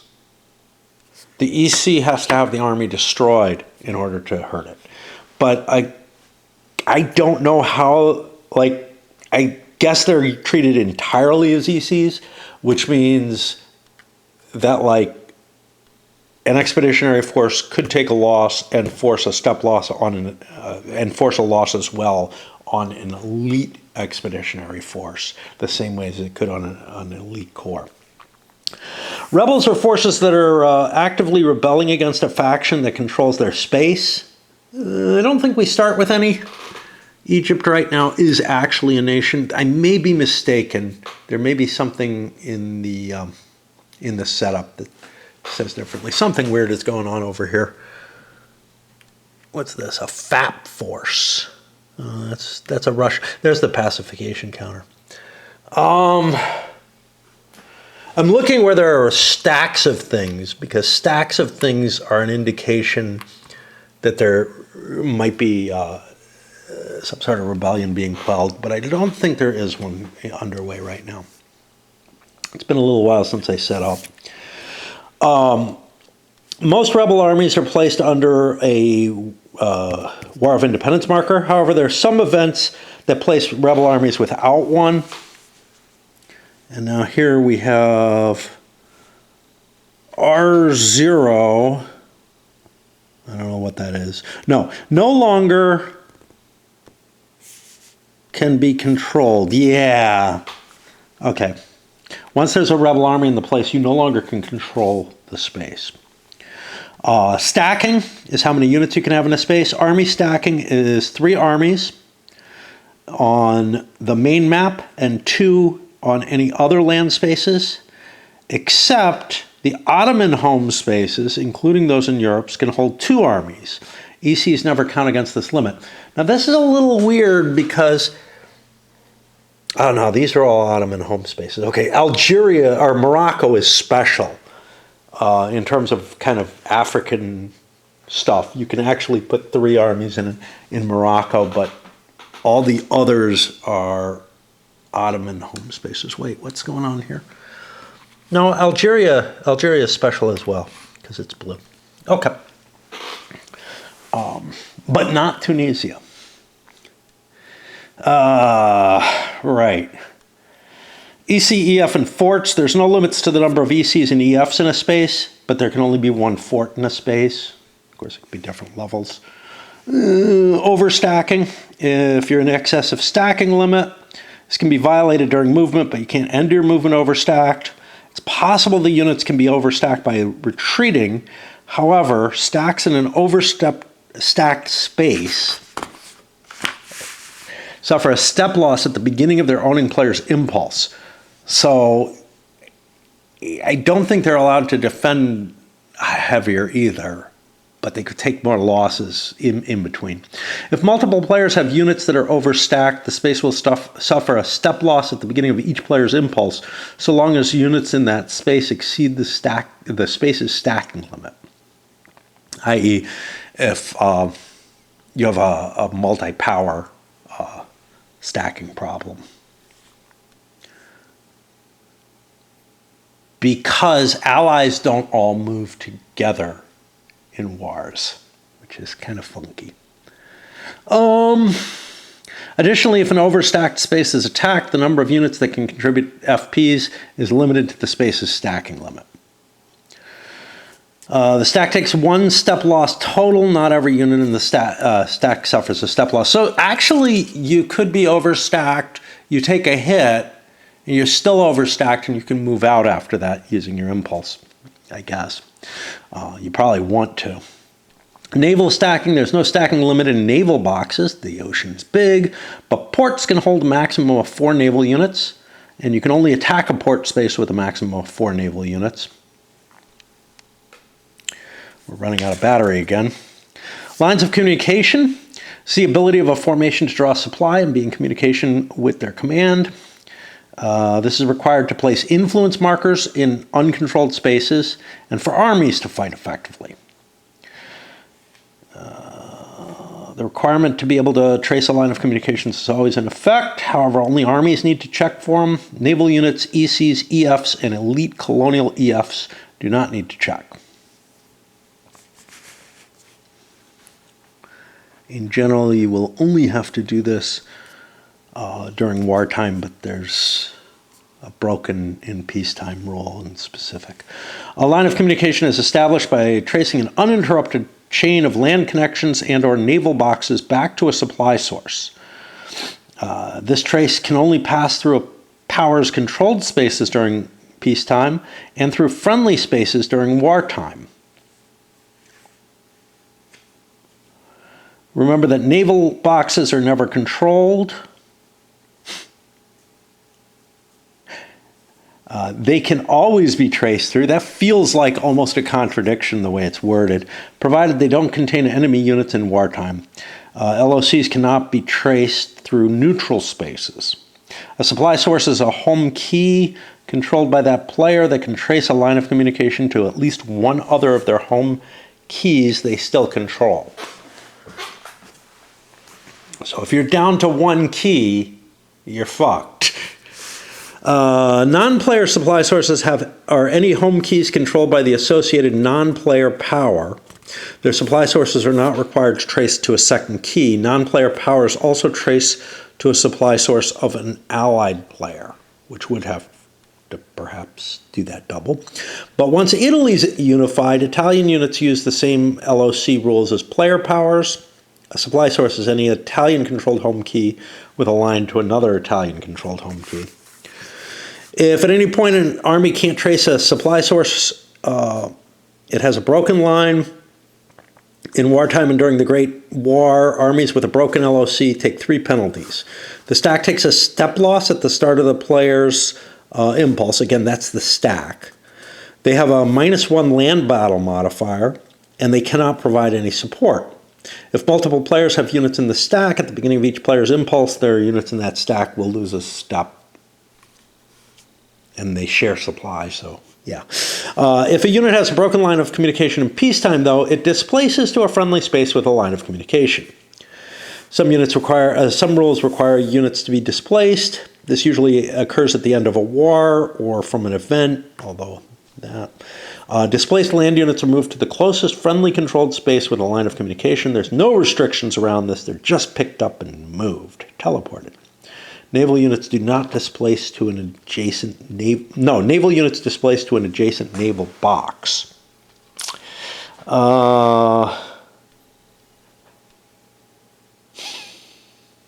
That could still leave you without a line of communication.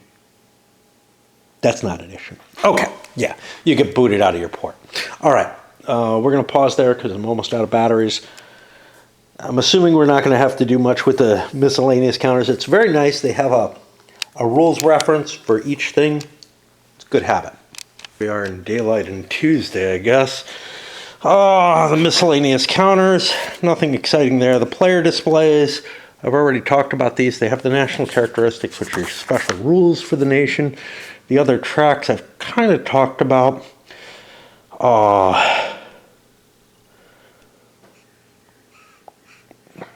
All players have a home card that can increase their stability. In addition, they can also discard a non-home card to increase stability. They make a point that there's a victory point level on the stability track. That only counts when you're scoring the game. It's not like, you're trying to reach there's no auto victory or anything off of the victory points. It's only off of the territorial keys. Just looking to see what else we got here. Manpower. Okay. During peacetime, your total standing armies can never be greater than the current position on your manpower track. This also limits the number of reserve armies you can have in your reserve army box, which will come down here. It's actually spelled out here. It's going to be your manpower or industry, whichever is lower. And during the Great War, you actually expend manpower to build new armies. And I think those can be regular or reserve, because you're just, pulling your whole force pool out. The industry track, this is going to give you action cards, the amount of CPs that you'll be able to play during a war. It affects your reserve army total, and it improves your ability to move via rail in wars. And this is through a complex system that you increase it. The industry system, I've already hinted at it, but not fully. Okay, the alliance system.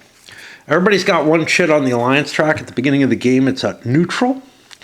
A number of things can cause the alliance to shift, like declaring war on someone, imposing harsh terms,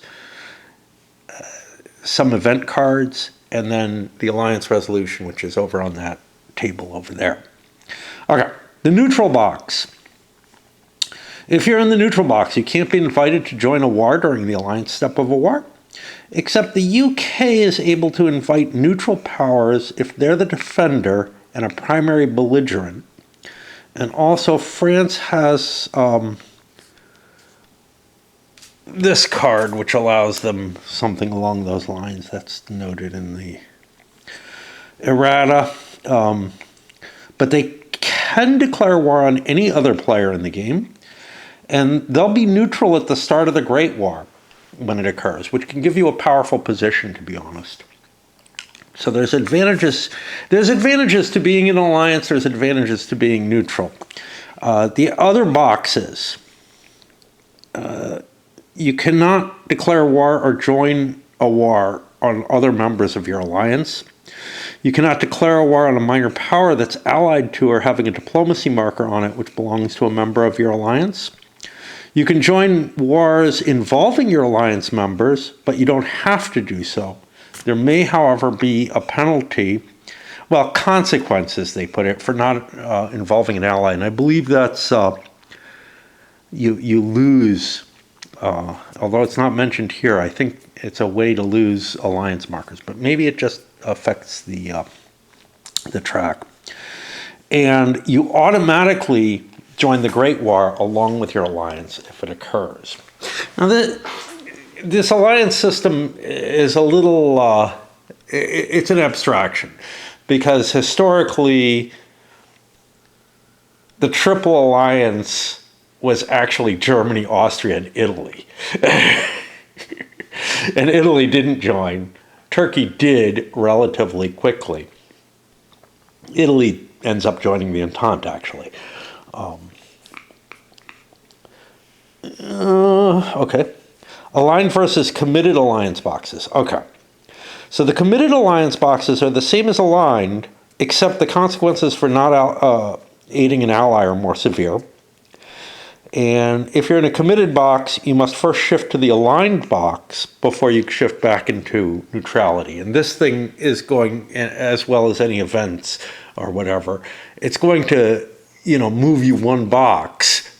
So when you're in committed, you're actually in a less flexible position, but that may not be bad necessarily, because you may not want to be able to be shifted by other players.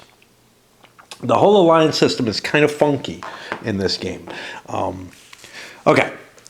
A declaration of war causes the defending power to shift away from the attacker one space on the alliance track. If both powers are neutral, the defending power chooses which alliance they want to shift into. If a unified Italy is attacked by a neutral player and is not aided by a player, you randomly determine which direction it shifts in, rolling a die. Harsh terms. If the victor of the war imposes two different treaty options, it's considered harsh terms, and the primary belligerent both the attacker and the defender shift away from each other. They become more antagonistic. There's an alliance maximum here, which is no more than three player powers can be involved with either alliance. And this is important because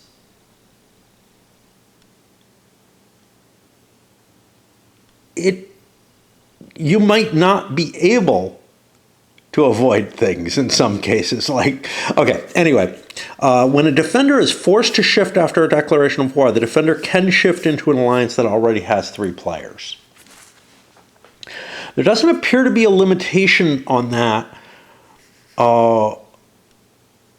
regarding the neutral shift, but that's okay because if both players are neutral, you're going to shift in opposite directions. So somebody's going to be in the larger alliance in that case. But also, if you're being picked on by a small alliance, you might end up joining a larger one. This is really a kludge in the game system. You might make some hand-wavy arguments having to do with balance of power and all that, but honestly, it probably... It creates some ahistorical situations, I think. But anyway. The major power influence track. So this determines how players and the unified Italy attempt to manipulate the alliance track over the course of a turn. Each player and a unified Italy has a track on the MPIT. And we got 7 different powers here. Yeah. And they each have those fingers. I found a finger, but I found some these finger markers, which, this is, I guess, French. I don't know. I don't know which side is which. No, this has to be, I don't know. I don't know which the coloring is. Okay, they all seem to have blue on TE, so I'm saying, yeah, so this is kind of red. So this would be the English one. And if the influence is at 0, it would be marked here. It could be a 5, whatever. Okay.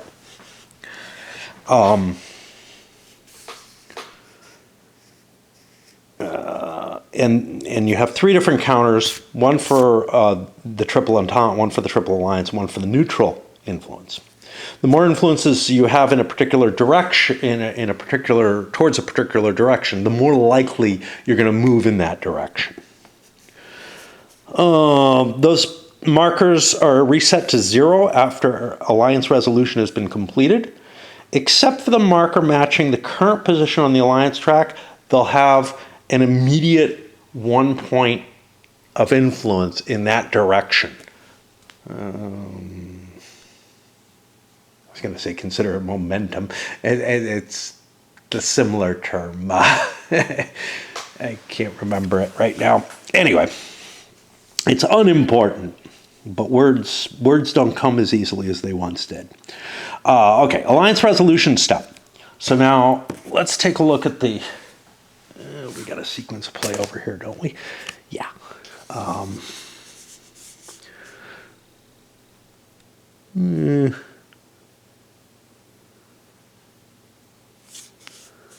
I expected it to be here.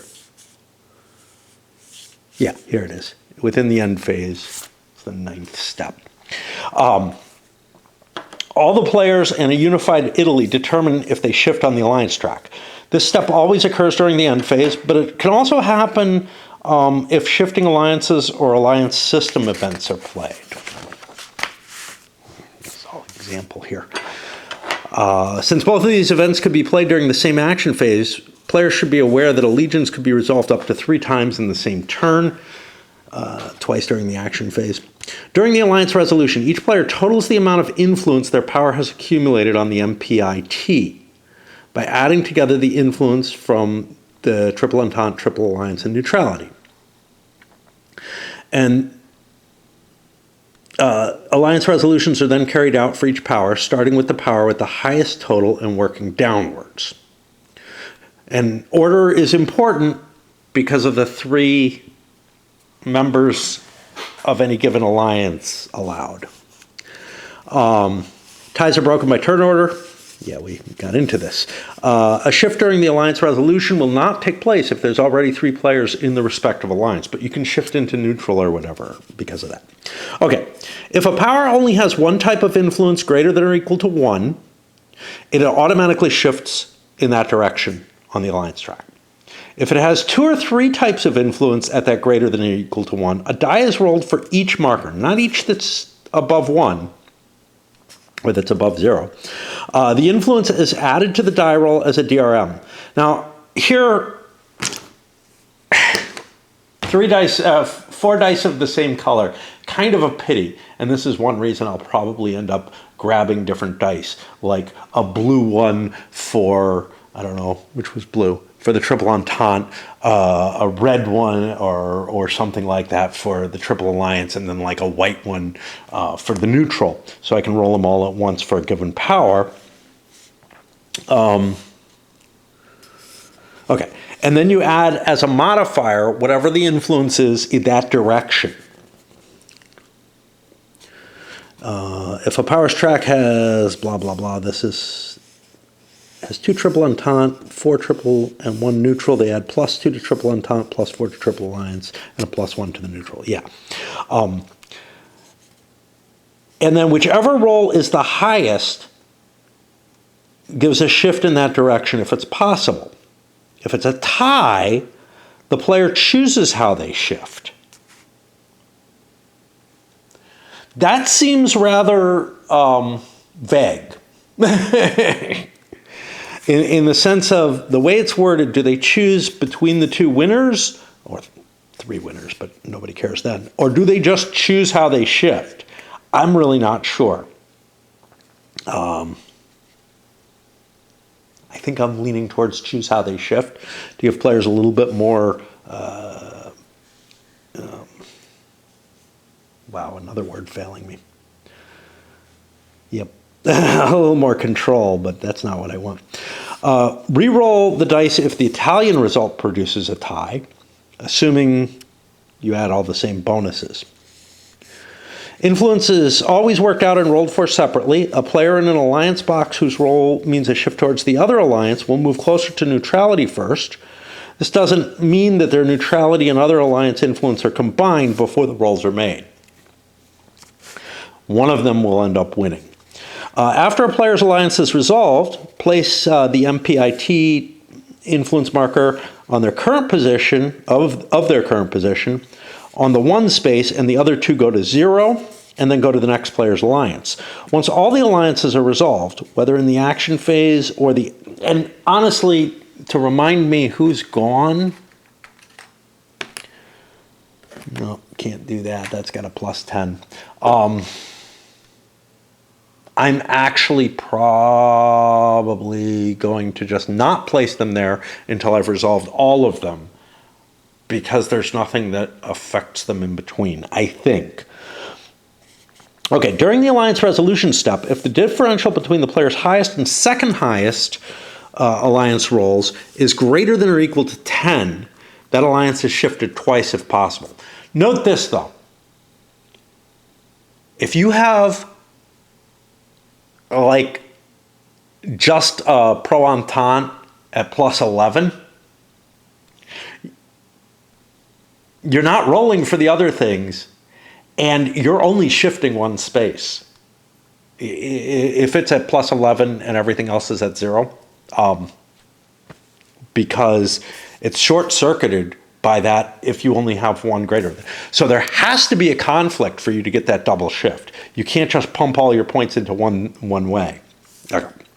Then we have a big example here. We are at the end of my battery.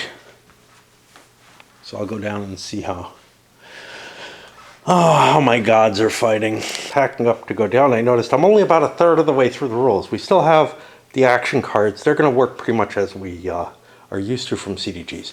But we have all the war rules and then the Great War rules to put into this.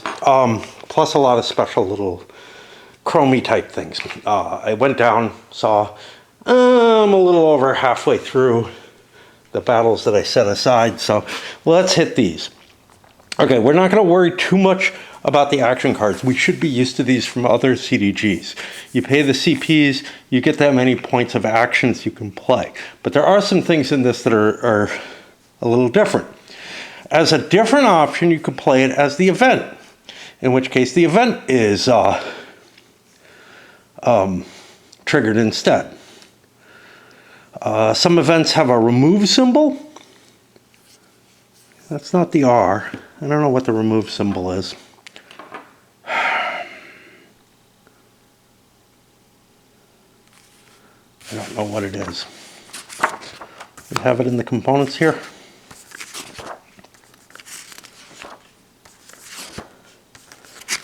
I guess this is the components for this. Okay. If there's a remove symbol, whatever that fucking means, the card is removed from the game when it's not used for the event. Some events will allow a replacement card. This is always done after resolving the event. It does not, you don't get the replacement if you play here. And I think it's this symbol here that's gonna tell me what I do. Okay, you have a couple of home cards. During diplomacy, you get to choose one of them that you're going to play during your turn. The other one you tuck aside, and you get to pick them each turn, which one you want to use. They tend to be powerful cards with a high CP value, giving you a hard choice, as in all of these.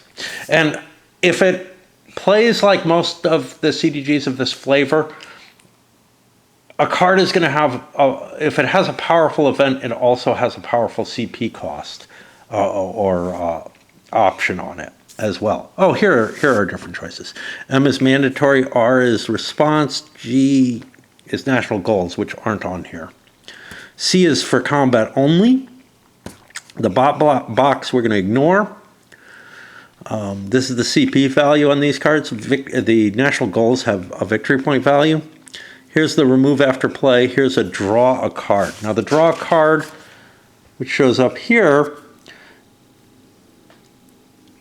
is also specified in the particulars of this card because it may not give you a card. So I don't know if you can trust what these are saying, but we'll compare the texts of the different cards with that. Combat cards. Okay, discards and home cards. Whenever a player is instructed to randomly discard a card, they do not have to include their home card as one of those to be discarded, but apparently they could include it. Combat cards. The event is played just prior to a battle, but only by a player who's actually involved in the battle. Response cards have specific conditions which must be met. And I think they're going to be down here.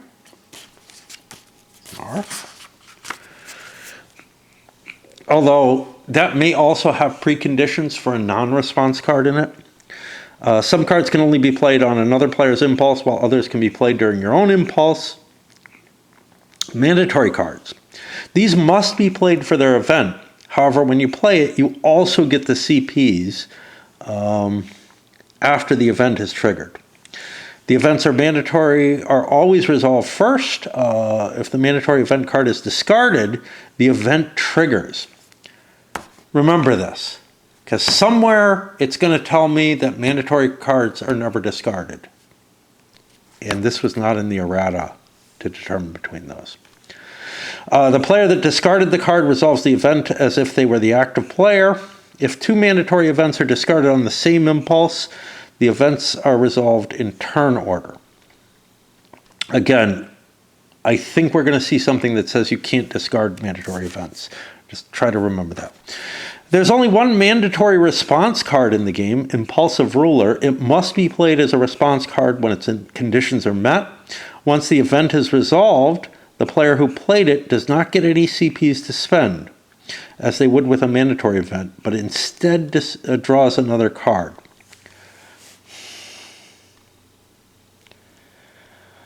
I'm going to have to look at that card when I see it, because I'm not sure if you can play it for CPs.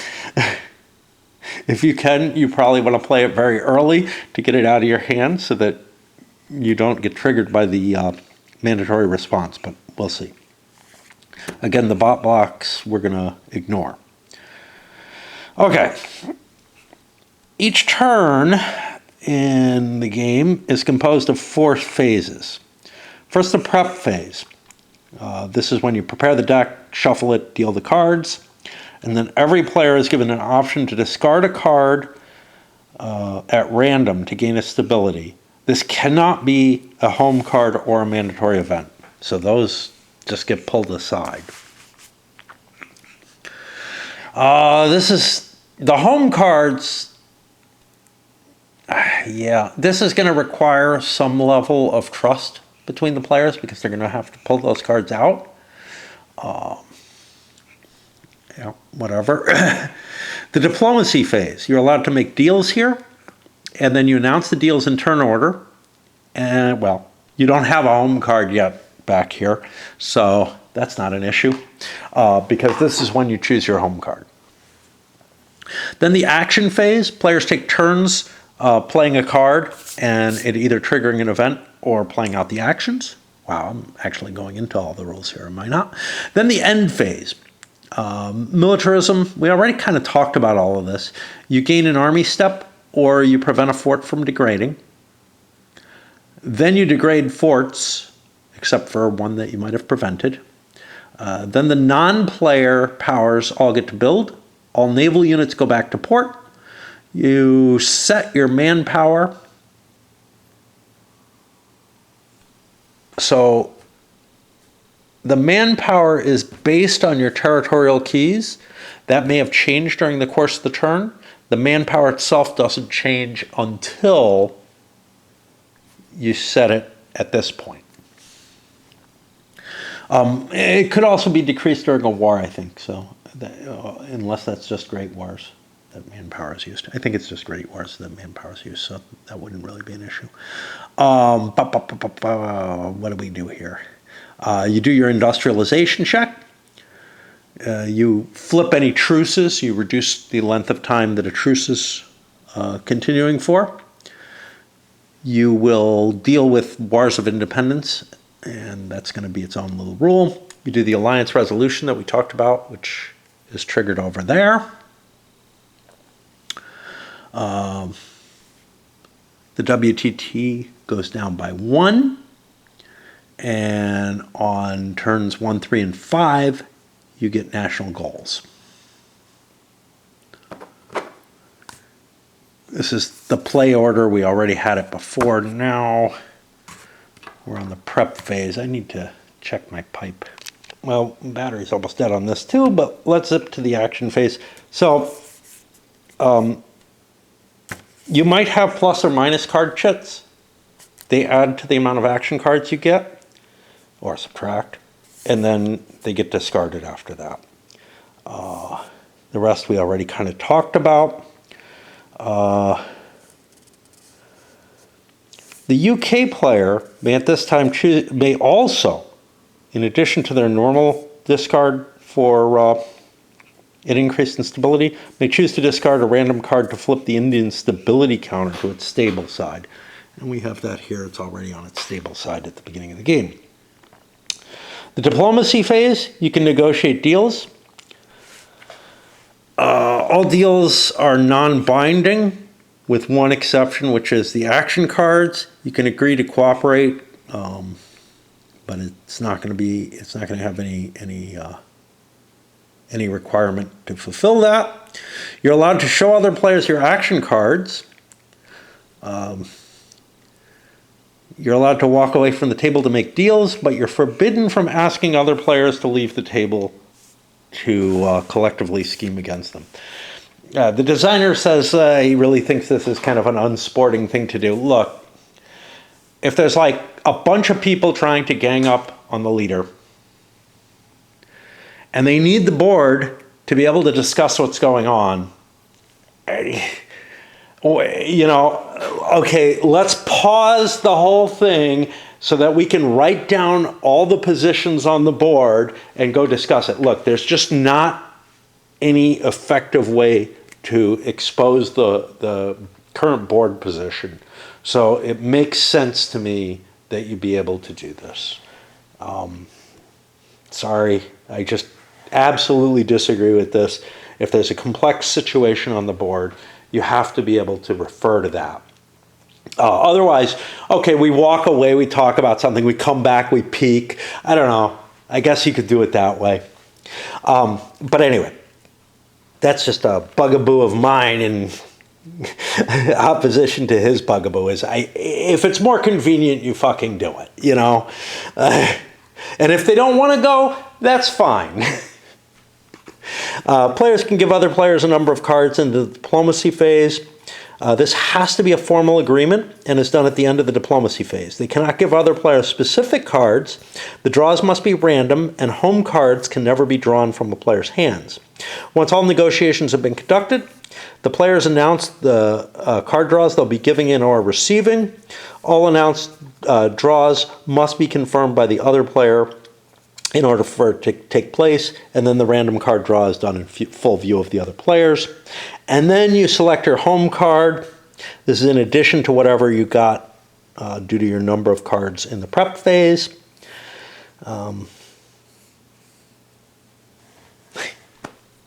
They talk about it doesn't matter the timing of when you do this. Look, I guess you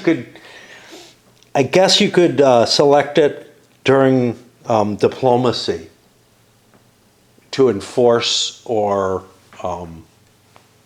convince somebody of something that that you're doing something safe, and then you show them. It feels like that's going to be a really rare situation.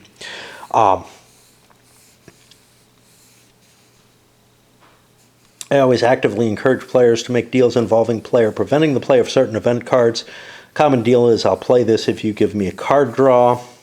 The other player is not actually bound to play the card they said they would. You're bound to give the action card not that you agreed to, that you both agreed to. He suggests capping this at 10 minutes. That sounds like a lot. I'm guessing most turns it's going to go much, much more quickly. Obviously with me it's going to take less time, but with an opposed play situation, it's probably going to take less than 10 minutes, I would think. This is not diplomacy, where you have to work out, the game diplomacy, where you have to work out complex moves together and, all kind of crap like that. Even in something like Civilization, with all the trading, it usually goes in about 5 minutes. A 10-minute cap is reasonable, though, in case there's something more complicated, in case you have to pair off with everybody and try to come up with some deal. Anyway, like I said, we're going to stop at the action phase, because this battery is almost dead, too. I'm still awake. It's getting on 10 a.m. It's just so fucked up. I can't sleep, but by not sleeping, by playing my computer games, stuff like that, I'm like avoiding all the things that I dread to face, and also the pain of existence. All right, so the action phase. Well, outside of the cards, there's the things you can do with the points. You're also allowed to pass, but if you have less than 2 cards, unless you're the UK, who can pass with 2 cards in their hand, as long as you don't have a home card or mandatory event in your hand, and you can come back in, and they actually suggest holding a card, either as a reaction to something that can be done late in the turn that you need to react to, or it pads your next turn.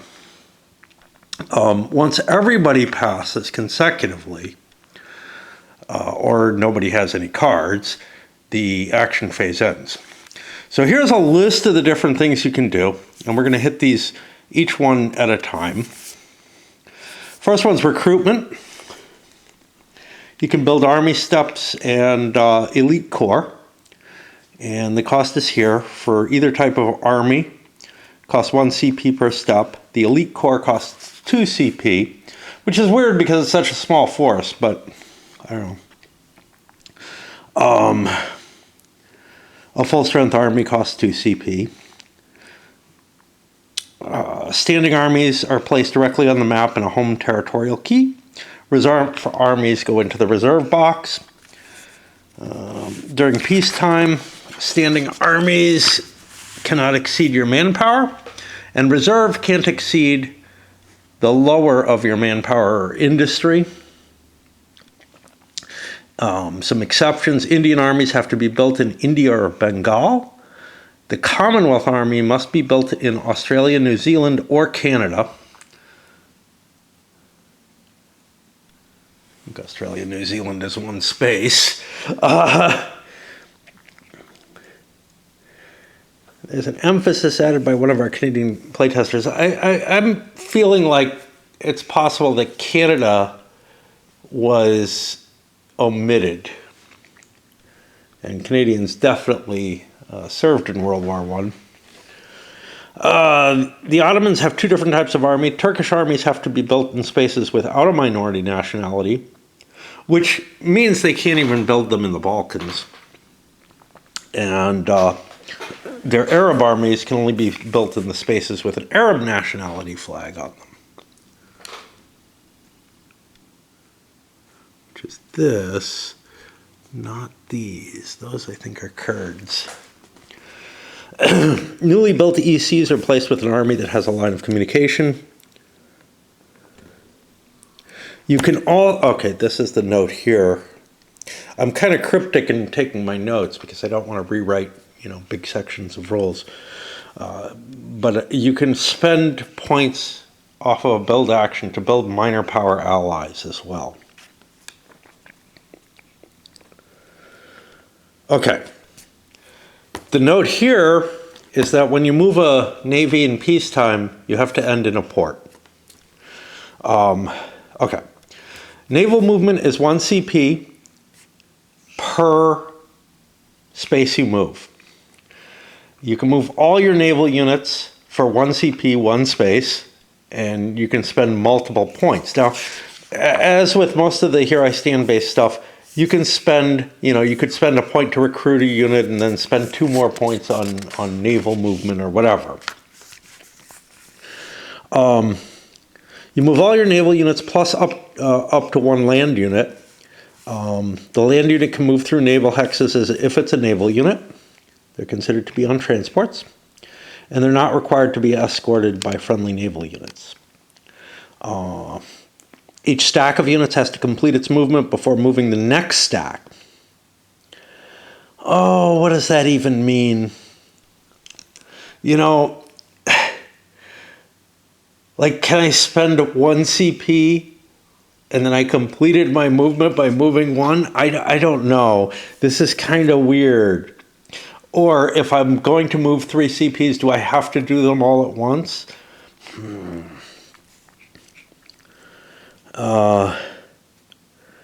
And all units must finish their movement before another naval movement action can be conducted. Okay, no, that sounds like I move 1 movement point per time. Now, where does that matter, the way this is worded, or why is it worded this way? The only reason I can think so is because movement on the European main map costs 1 CP, but you can move as far as you like. The same units can be activated each time a player uses 1 CP for a naval movement action, so they can move multiple times with the same card play. When activated, all naval units plus 1 land unit receive 1 naval movement point. You can move within European waters an unlimited distance, presuming, well, you won't be stopped. You just might not be able to go through the Dardanelles or the Suez. Outside European waters, it's 1 naval movement point or 1 naval movement point to enter European waters. In order to enter the South Atlantic from the main, you have to start in the North Atlantic or the Western Med. This is just giving you what's on the map. Upon entering a naval box, a unit using naval movement can move from that naval box to one of its connecting ports for free. However, leaving the port is going to cost a naval movement point. You can continue moving in European waters. This exception, or this errata, at the end of your impulse, you have to be in a port. During peacetime, and that's to prevent you from getting ready for a war and setting a bunch of fleets outside an enemy port and basically blockading them early or something. I'm not sure I'm that disturbed by that possibility, to tell you the truth, but during peacetime, multiple powers can have units in the same naval box, but once at war, which uses war movement rules, but they follow these to a large extent, moving into a naval box containing enemy units can trigger naval movement, finish all movement before resolving any battles. Additionally, units moving by sea can be intercepted during wartime. Also during wartime, land units cannot enter enemy-controlled ports using naval movement. This can only be done using land battle action. And there's special amphibious assault rules. Construct fleets. You can spend up to 3 CPs on this.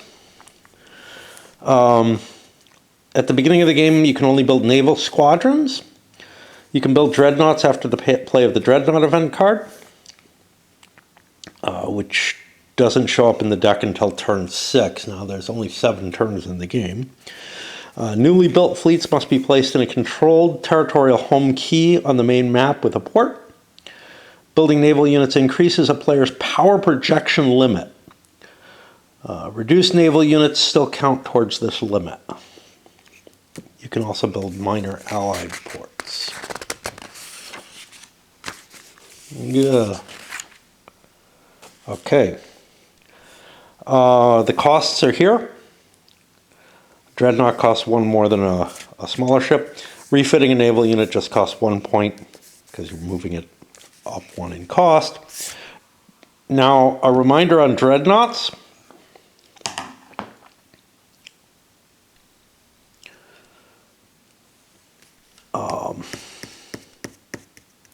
In naval combat, the presence of a dreadnought halves the total FP of all enemy naval squadrons. If both sides have dreadnoughts, then both sides' naval squadrons are halved. You can place influence or diplomacy, 1 CP. This is, I think, the limit you can spend on a turn.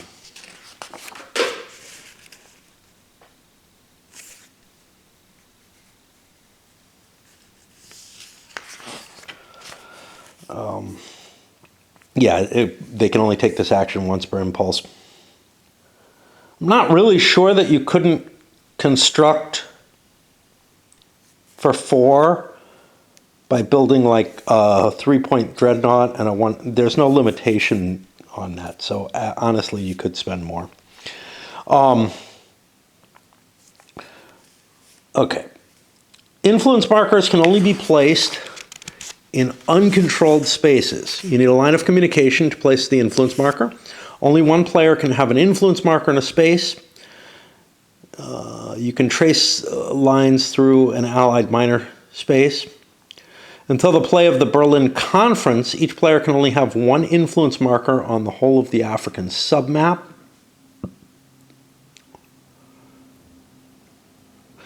Influence markers are not the same as control markers. This does not affect North Africa, which is considered part of the main map. Diplomacy markers can only be placed in minor power spaces.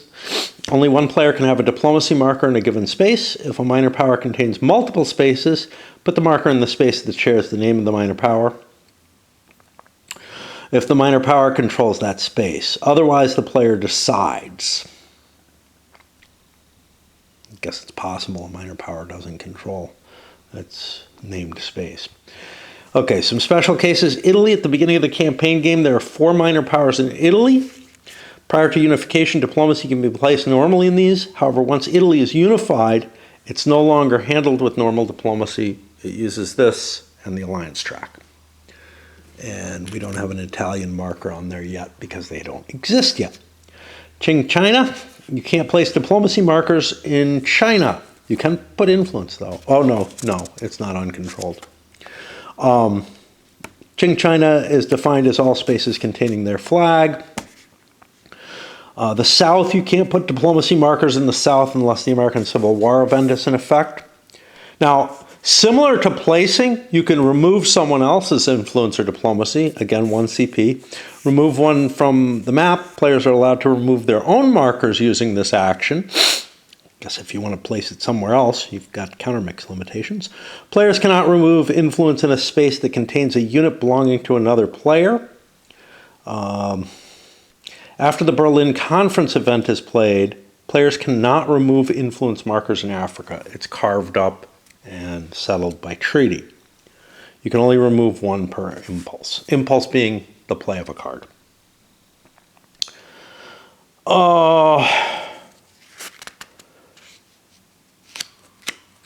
Let's go through the major power influence track. I'm running low on battery, that's all.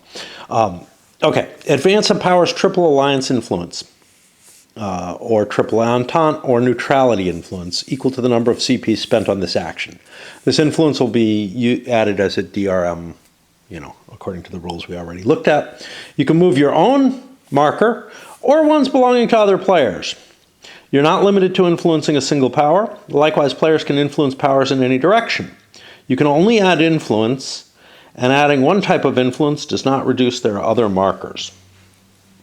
Influence is not the same on the MPIT as on the map. It cannot be removed by the remove influence action. It's not subject to the place one impulse influence per impulse. Ooh, okay, let's look at alliances then. I'm almost done though. A player can place an ally marker with a minor power if they already have a diplomacy on that minor power. Each minor power can only be allied with one player. If a minor power controls multiple spaces, put the marker in the space of the name of this thing. Otherwise, anything of that nationality or of that country, minor country, if they've lost their named province. Minor power alliances have the following effects. We don't know what the influence marker effect is, do we? Kind of know diplomacy doesn't do much, but influence is something different. The allied player, I think it allows you entry into spaces. Remember, that's uncontrolled spaces, the purples without flags. The allied player can build more of that minor powers units. This includes armies in excess of those in the end phase build box.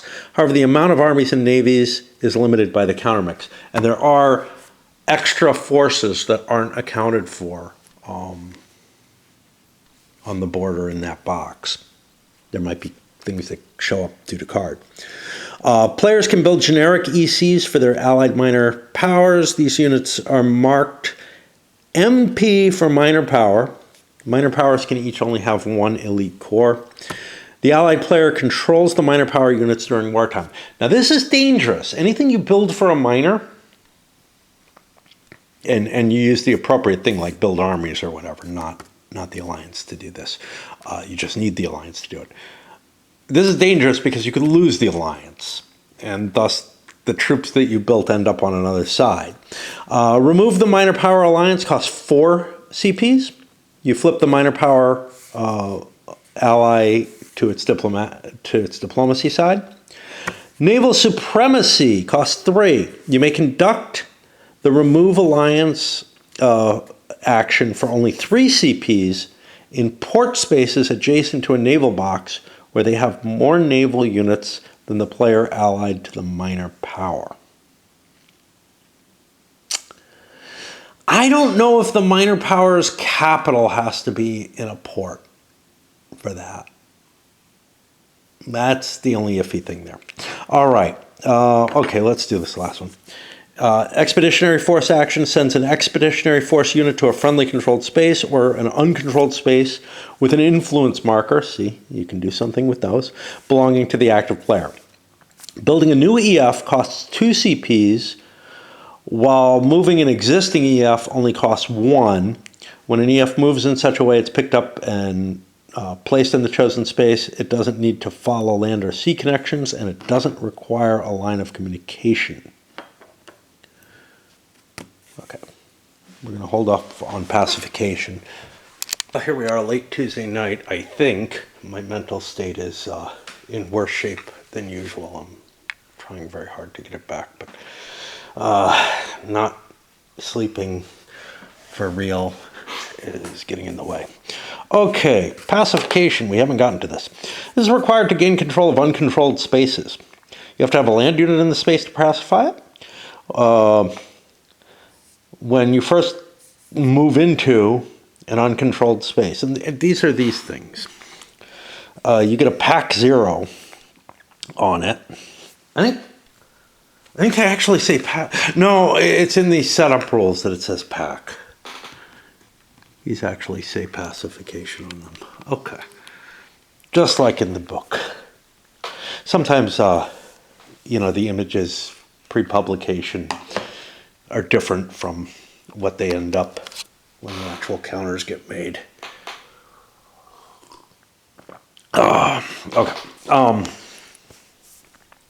If it didn't already contain one. If it's a naval base, you put a 2-pointer there instead, because it's a small location. When pacification action is taken, you roll 2 dice and add the value of the marker in the space. I guess you do this immediately. Wait. Players must have a land unit in the space to pacify. When a land unit is placed or moved to an... Oh, is also placed into a space. Okay. I got you. When a pacification action is taken, which is different from moving the land unit, and moving the expeditionary force maybe puts the pack 0 on, but you don't get to roll. When the action is taken, you roll 2 dice and add the value of the pacification marker. You get a +1 DRM if you have at least 1 naval unit in a naval box adjacent to the space being pacified. If you roll greater than or equal to 10, you're successful, and your influence, you replace the player's influence marker with a control marker. Now, why is the influence marker important? Like, why is there an influence marker?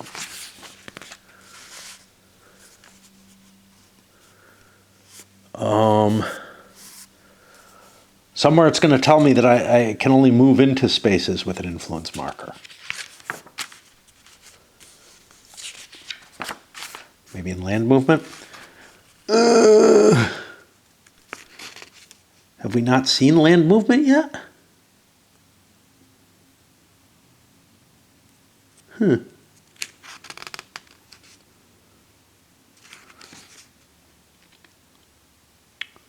Got naval movement, recruitment.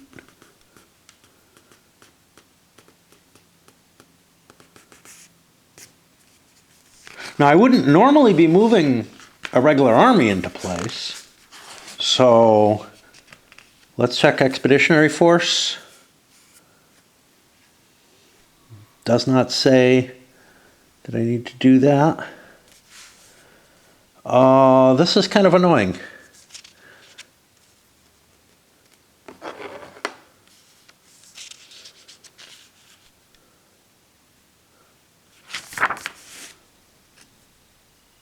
Okay.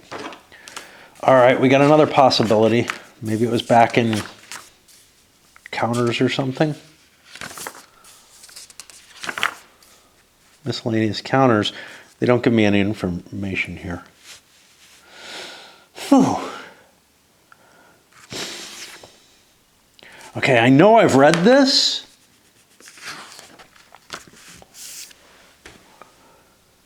I thought there was an effects. Okay, minor power alliances have an effect. That's what I'm kind of remembering here.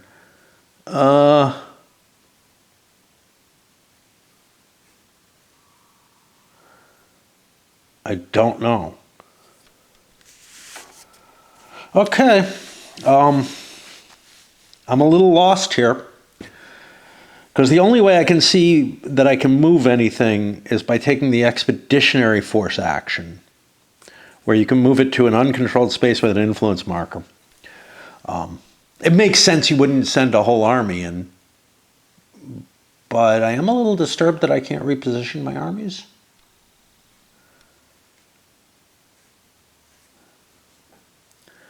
Maybe there's some capability at the beginning of a war. Okay, where are we here? If I roll a 10 or greater, the space is pacified. The influence is replaced with a control marker. If the attempt fails, the pacification goes up by 1. These can only be taken once per space per impulse. So if the attempt fails, you have to wait until you play another card. If all your units leave an uncontrolled space with a pacification marker, remove the pacification marker. Its value is not limited to 3. That's just the counter numbers. You can use multiple markers for the value. Certain events will affect the pacification values. Will cause a pacification marker to be placed in player-controlled spaces. When this occurs, do not flip the player's control marker to its influence side. Instead, reduce the controlling player's associated keys by 1 until the space is pacified and the marker is removed. Okay. The same effect occurs when a pacification marker is placed in a player's home space. Algeria and Dagestan begin the game with a pacification marker. And Algeria is a home space for the French. Dagestan is over here. Both already have an expeditionary force in them. In fact, the French have 2 expeditionary forces in them. I'm not sure what that does. The Zouaves give me, I think, a bonus. They give me a bonus for something. Damned if I remember what.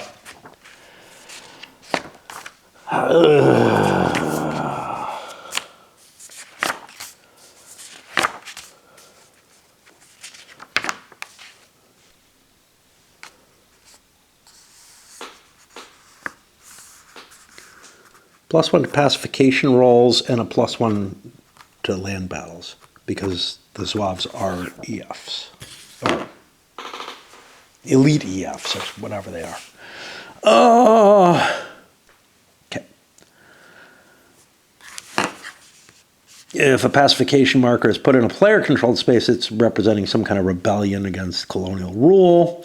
If it's in your home state, it's local unrest, I guess. When it's placed in such a space, the space itself is still controlled for diplomatic purposes. This is important because if the marker was flipped to its influence side, it could be removed using CP. However, the space must be pacified in order to count as a controlled space. This is an interesting idea. If I put an influence somewhere and then move troops in to pacify it, it looks like I can remove the influence or diplomacy. No, you cannot remove an influence in a space that has a unit belonging to another player.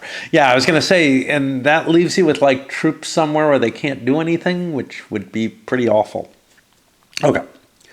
But it's important here because it gives you a chance to go in there and deal with it. Okay. If a rebel army is in a space with a pacification marker, it must be first eliminated in land battle before you can start the pacification process.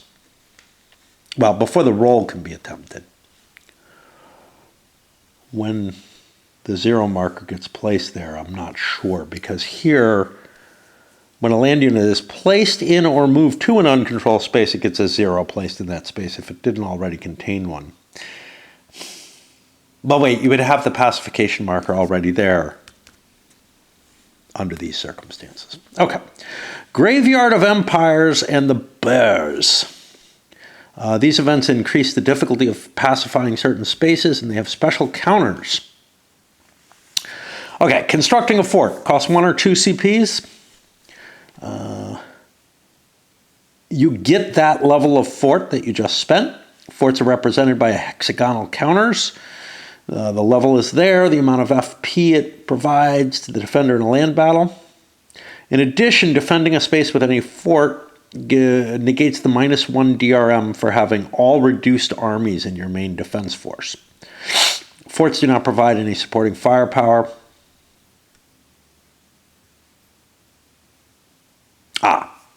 Okay, so that seems like a a contradiction, but it's not. Supporting firepower is into another space.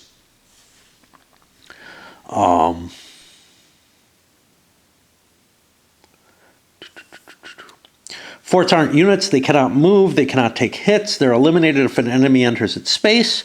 Players cannot move into a space containing an enemy fort during wartime. Instead, they must attack the fort in a land battle.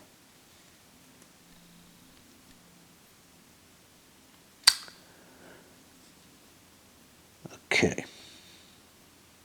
I got a problem with this. I believe you move into the space during a land battle. I may be wrong on that, but also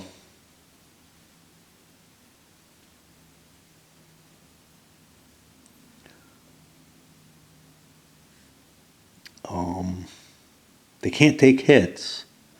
They're eliminated if enemy units move into them, but you can't move into it during wartime. We shall see in the war table, but this feels bad, and I didn't see any errata on that. Forts can only be built on the main map, except for the Indian fort, which is not on the board to begin with. It goes in like Bengal or something, I don't know. And each space can only have one fort. You have a maximum of 3 forts that you're allowed in play at any time. They're not by nation, so you're not going to have a specific counter mix to you. We got maintainable here. All forts will be reduced by 1 level during the end phase unless they've been maintained. Upgrading a fort to a higher level costs 1 CP. You can only get level 3 forts through an impregnable event card. You cannot upgrade a fort to level 3, and level 3 forts always degrade to level 2. You can't maintain them. Okay. I don't know what this is a reference to. Again, there was some kind of errata I wrote down there, but that seems almost implied by what's here. I don't know. Okay, industrialization. For the Ottomans, it's going to work differently. Come down here. Each player can play a maximum of 1 card into industrialization. The card may have any CP value, but the higher it is, the better chance of industrializing. The card's played face up next to the player display, and they get an industrialization chit. And I don't know, are those? I think those are national.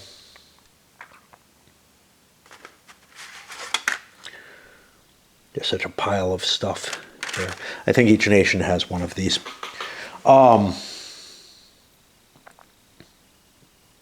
Okay, where were we? Mandatory events that are played into an industrialization will still trigger, and CP chained cards cannot be used to industrialize. You can't put a larger value that way. We're going to have to stop real soon. Battery's almost dead. Fuck. During the end phase, each player rolls a die and adds the CP value of the card they played. If they get greater than or equal to 5, 6 for Russia and the Ottomans, that player industrializes and they increase their industry track by 1. If they fail to industrialize, they flip their industrialization chip to an auto-industrialized side and put it in their event box of their player display. This chip means that they will automatically industrialize during the next end phase if they play a card of any CP value. After a player successfully industrializes, they discard their auto-industrialization chip. I assume if you don't pay on the next turn, it stays there so you can pay again. All players discard their industrialization cards after the industrialization step. Like I said, the Ottomans are different. They don't get to industrialize like other players. They have to play their modernization home card. When this card is played, each other player is allowed to offer the Ottomans a card. To do so, they tell the Ottoman player the CP value of the card they will give them. They're not allowed to lie.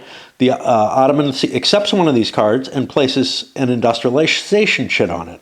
Remember to return the card to the proper player. Well, if it's a home card, to the proper player. The gifting player draws a new card. If the player gives the Ottomans a mandatory event, the Ottoman player conducts the event under their own control. If no player gives the Ottomans a card, they can use their home card as a 3 CP worth of actions instead, but not industrialization. And this is the normal value of the card. What's the value of this, of helping the Ottomans out with this? You get to get rid of a shitty 1-point card and replace it with something else. That's it. The Ottomans are going to have a hard time industrializing. Here it's talking about that industrialization is really important in this game. Yes, it increases the amount of cards you get each turn, and it's important towards your reserve armies and whatnot. Okay. All right, we'll try to skip into the CP chaining so I can get down to here. Playing a card into a CP chain saves the CPs on that card for a future impulse to conduct a single action. When cards are played into the CP chain, they're played face up, and the player gets a CP chain chit. Again, those are national colored. On top of the card. They can spend the CP in their CP chain when they play a card for CP on a future impulse. Here are the special rules. No more than 2 cards can be played into a player's CP chain. The third card is going to trigger the event. That's paraphrased from the errata. The spent CP can only be used to conduct a single action, which cannot exceed 4 CP total. And remember, you're playing another card in there too. So the CP chain cards cannot be used to industrialize. Mandatory events played into the CP chain trigger their event, and the active player controls the event. I think that's when you play it into the CP chain. No clarification on that I remember. Again, I might have seen something and said, oh, I don't need to put that down as well. Cards played into the CP chain are always discarded at the end of the action phase, so make sure you use them. Obvious, then the mandatory triggers when you play it into the chain. This is useful if you have crap cards. Okay. And we're going to break. I'm sure my computer game is back where it's supposed to be. Here's Wednesday morning. Again, haven't been up here much. I haven't gotten a full day or night's sleep since Saturday. Like, I was sleeping on Saturday during the day after my Friday night, and then Sunday went out for a hike and, you know, was awakened with like 3 hours sleep. So, and since then, things have just not settled down, which is part of why we're being so slow here. All right. And part of it is, well, part of why I'm not sleeping, too, is this stupid video game thing. I thought I was out of energy in it. And then they had a bug of some sort and ended up giving us a big new pile. I gotta relight. Okay, redeployment. Okay, so this is how you move your land units. It costs you 1 CP, and you can move all your land units at an unlimited distance by land. Must end in spaces that you control, have to travel through them, and through uncontrolled spaces where you have influence. And you're allowed to stop in uncontrolled spaces where you have influence. Interesting. Going into or through allied spaces is never allowed outside of a war. ECs, elite colonial EFs, and Zouaves can move an unlimited distance through naval boxes during redeployment, as long as they end their move stacked with a friendly army. That pretty much means you can't use this to switch to another space where you want to, you know, do expeditionary corps types or expeditionary force type stuff. But if you're trying to pull your forces back for the Great War or something, you can do that. You can move units into spaces containing rebels. However, you have to stop when you enter such a space. Okay. Note that you can't redeploy your big armies by sea, though. I don't know how big a difference, how big a deal that is.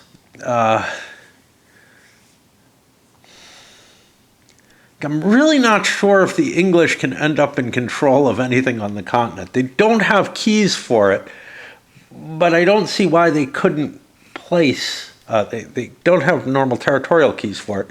I don't know if they'd end up colonial keys, but they don't have much reason to do it. But you can make an argument, towards hey, they still have a claim on Hanover, I think. I mean, they still did it in the Napoleonic Wars, and the dynasty hasn't changed. Anyway. Land battle outside of wartime. This costs you a CP as well. Most land battles are conducted during wartime. However, you can attack rebel armies. I got an only there. Outside of warfare. During wartime, enemy units can never occupy the same space. Oh, I'm getting this confused with something else. Okay. Most games in the Here I Stand genre, you fight in the same space as the enemy. This one you don't during the Great War, or during wars. You attack from an adjacent space, and you get support from adjacent spaces. But rebel armies and non-rebel units can occupy the same space, so the battles against the rebel armies can be conducted from adjacent spaces or from the same space.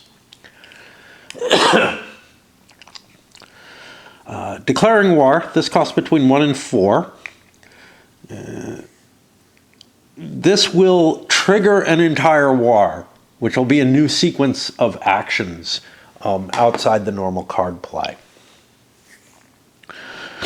But you only play one card, and it triggers the whole thing. And this will do things like the Russia-Turkish Wars, Wars of Unification, okay. They're essentially mini-turns within a normal game, much like Pax Britannica. Except in Pax Britannica, they happen, at a specific time in the turn. Here, they happen during an impulse. Because Pax, your impulses there are essentially everybody's able to grab stuff as they choose. War can be declared for any number of CP.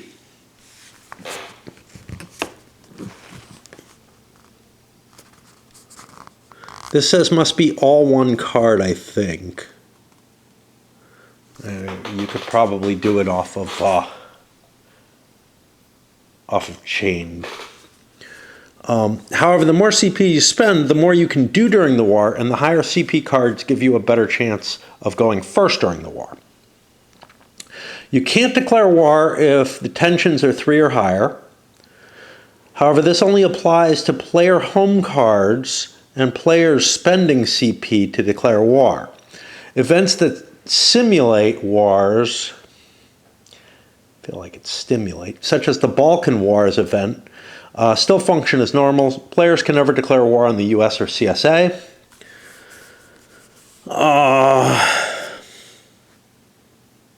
Yeah. So this is to prevent people from forcing a Great War, or within the game terms, because if you're at world tensions of 3 or higher, a war with another country would devolve into a Great War. I feel like that's actually an appropriate thing. Like, that's something you see in Pax Britannica a lot. You don't generally see someone you don't generally see what actually happened in the Great War there. But I feel like it would be quite possible. But what they want to prevent is a gamey design or a gamey tactic of fighting a war, weakening your opponent just before the Great War. Yeah, but I could see a colonial struggle like Austria and Russia fighting over Serbia, and then their allies coming in. Maybe, rather than... Okay. Once a war is declared, the play switches to the wartime sequence of play for the rest of the war. This is different from the Great War sequence of play. First, The attacker gets to choose a war aim, and the defender has the choice to surrender, or they can play a card of their own to give themselves a CP war budget as well. So they get to react to you by throwing some CPs down for the war. Then players can ask for player allies to join them. Allies have to play a card to join a war, giving themselves a CP budget. Now, somewhere we have a war budget, right? I thought we did. Thought there was a... there's a counter. This is probably it. It says war budget. Each country has one, and they can put it on any track they like. There's not a specific track for it. That's right. All minor power allies are allowed to join for no additional cost, though. But you don't have to. The alliance shift step, the defender's alliance shit is shifted one away from whoever declared war on them, and if both players were neutral, they're both going to be shifted. Initiative and budget. Set the initiative order and the war budget. The war budget is going to be the amount of CPs that you spent on a card plus your industry level. I don't remember how the initiative order is. We'll get to that. Maneuver step. Take one CP of actions in initiative order. So each player, you're going to set the wartime initiative. Each player is going to get one little pulse where they can do a thing at a cost of a CP. Then you check to see if the war is over, and you impose whatever treaties if it is. Otherwise, I think you sequence back through the maneuver step again. Like you keep doing, you don't just go once through it, you just keep going and going and going. Demobilization, you check to see if you've blockaded the loser. You demobilize any reserve armies that are in place. You displace armies that are illegally placed. Get a free redeployment and a free naval movement at the end of the war, which actually gives you a lot of flexibility. So if you're fighting like a little war and nobody else is going to join in on it, you kind of get a lot of points. Well, I don't know. You had to spend a card for the war, right? Okay, the war aim step. When you declare war, you have to choose the power that you're attacking and announce a war aim. There's 3 war aims: liberation, unification, and conquest. Their purpose, objectives, and any special rules that apply will be handled very shortly. The objectives are important. Barring one side taking the other's capital, occupying the objective spaces determines who wins the war. Targeting 2 spaces can yield more rewards, but it makes winning the war more difficult as the attacker has to occupy more spaces or the opposing player's capital to win the war. When choosing objectives, the targeted spaces don't have to be adjacent. There are war aim markers. I think these are not by color, but I don't remember where they are. Oh, there's so many damn counters. Like so many different things that are very, very different from each other. I don't know where the war aims are. They might be by color, they might not. Let's see. I'm curious.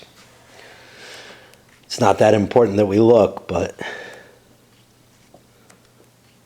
we may have a...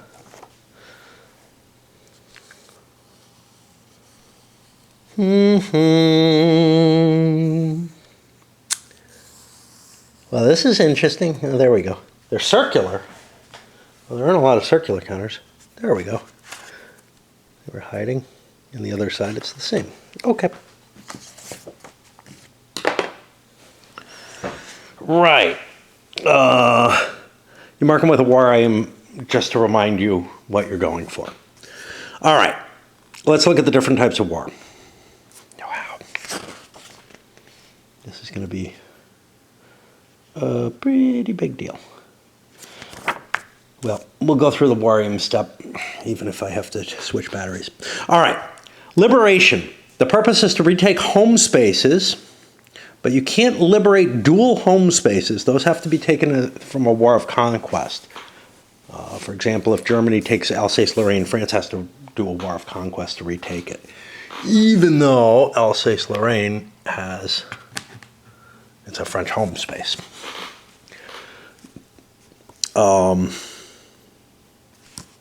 It's a dual space because it's part of German unification. Otherwise, it would have to have a flag. Take home spaces or liberate spaces that are controlled by the defender and are in rebellion. Spaces in rebellion are spaces that contain rebel units and a War of Independence marker. The objective, up to 2 spaces controlled by the defender, those have to either be in rebellion or they must be original home spaces of the attacker. You can only choose spaces that meet one of these conditions, not both. So you're either trying to liberate your own spaces or liberate other nationalities. Okay. We gotta swap batteries. We're going through these with a super fine-tooth comb, but unlike, like a standard war game or something, all of these special cases, you have to kind of get your head around why the rule exists, what it actually, to understand fully what it means and what its consequences are.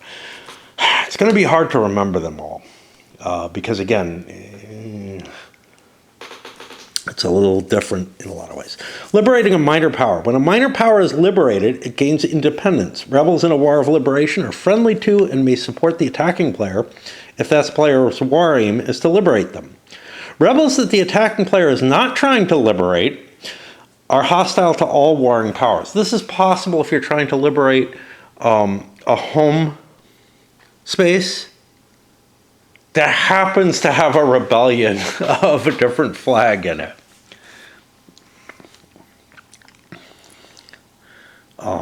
Normally, you could handle that on your own without involving other countries. But if it's in somebody else's territory, if they've got control of it already, there could be problems. Seems like a rare case. At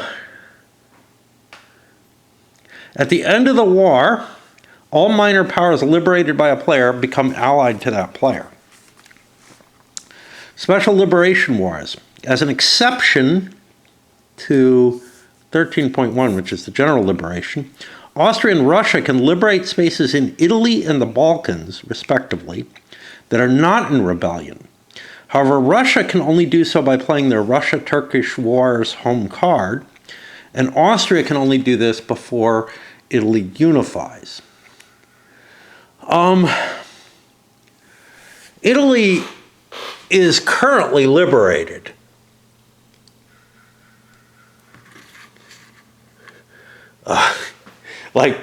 But if France went in and conquered Piedmont or something, then Italy could end up, Austria could end up coming in and trying to liberate part of Italy, as they did in the Napoleonic Wars. Okay. In Russia, they have to play a specific home card, which probably has restrictions that they can only liberate certain Balkan countries or something. Unification. And this is another goal. This is to unify your nationality. Only Germany can declare this, targeting German unification spaces. The Austrian player can declare wars of unification, targeting spaces that contain nationalities with full citizenship in the Austrian Empire. Okay.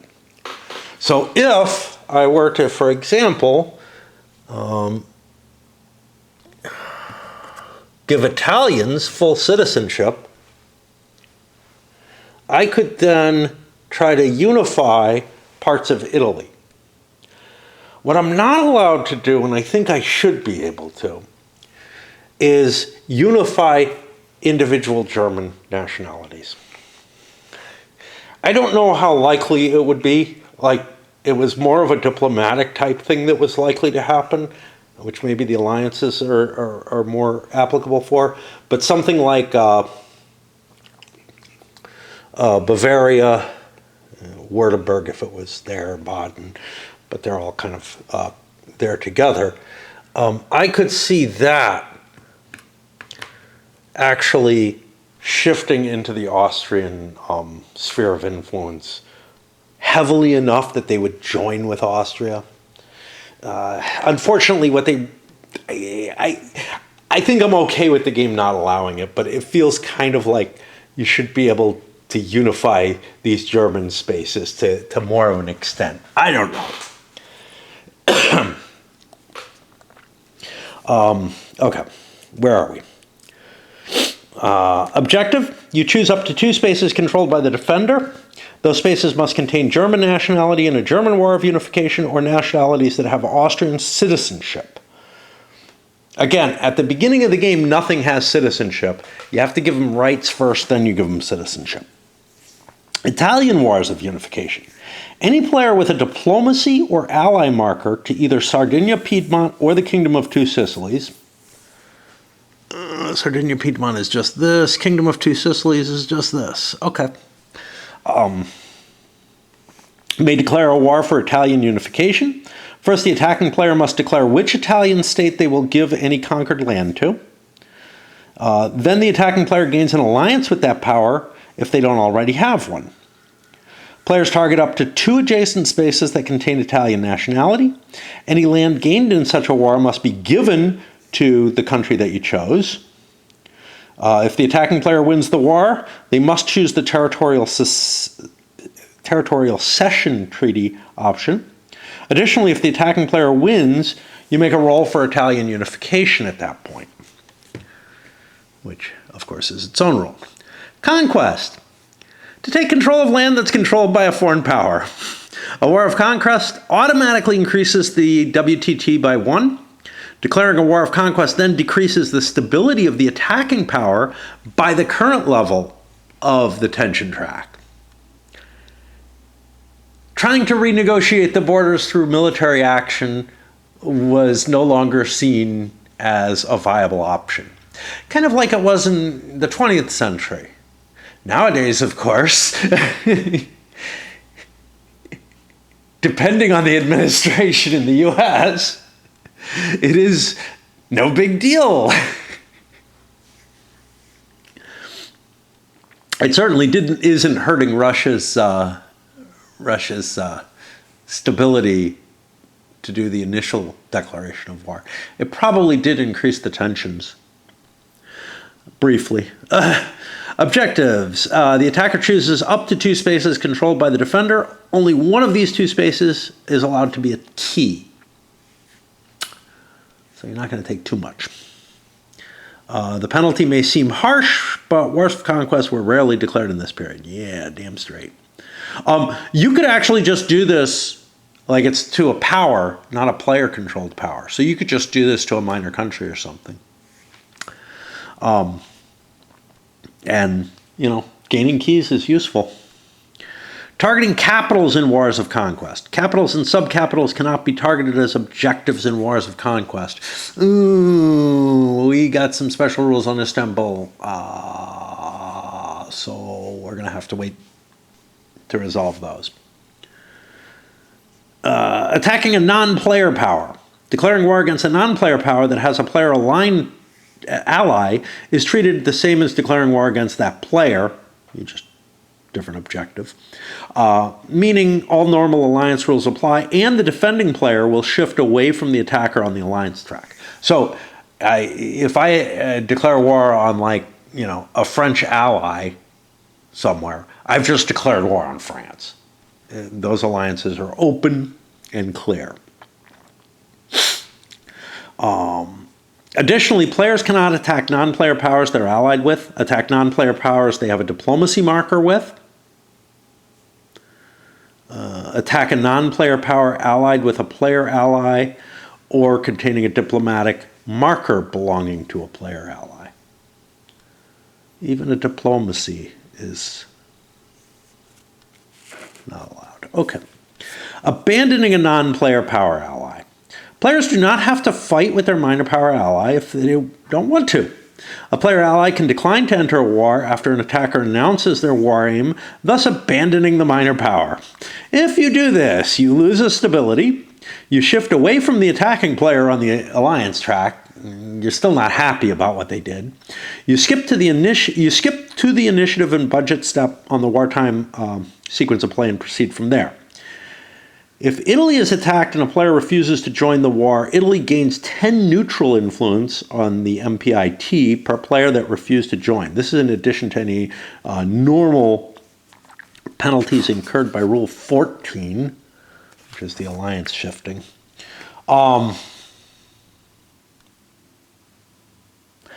Britain may be able to intervene with this using their balance of power card. We've got some special rules on that. Not necessarily the Italy, on anyone who's not protected. Okay, seeking aid. If the attacked non-player power does not have an ally, it will immediately try to find a player ally.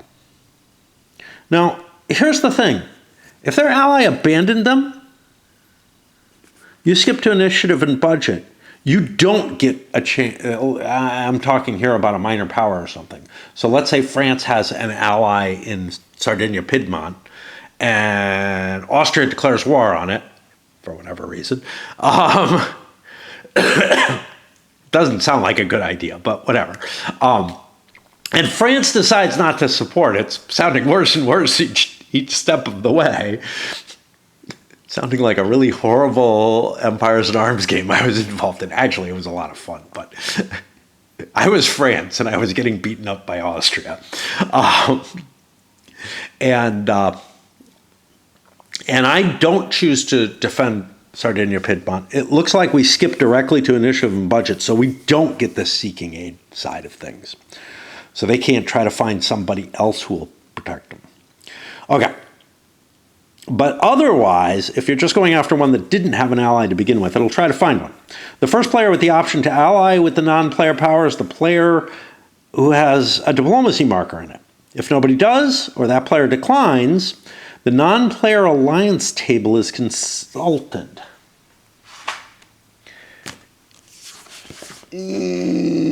That's here. So in the case of Netherlands or Belgium, the first choice would be the UK or Germany. You roll a die to see which one it turns to. It's not going to turn to the guy who just attacked him, though. Its second choice would be France. It doesn't have a third choice. Denmark's a special case. They miswrote Germany. It should be Austria as their third choice. It's a nice texture to these two. It's smooth itself, but you can feel the typeface on it. It's like, and it's really, really sturdy. I don't know. We got more to say when we look at Knock Paris, where the paper maps are just so nice. Just the feel. Just the feel. Okay, where are we?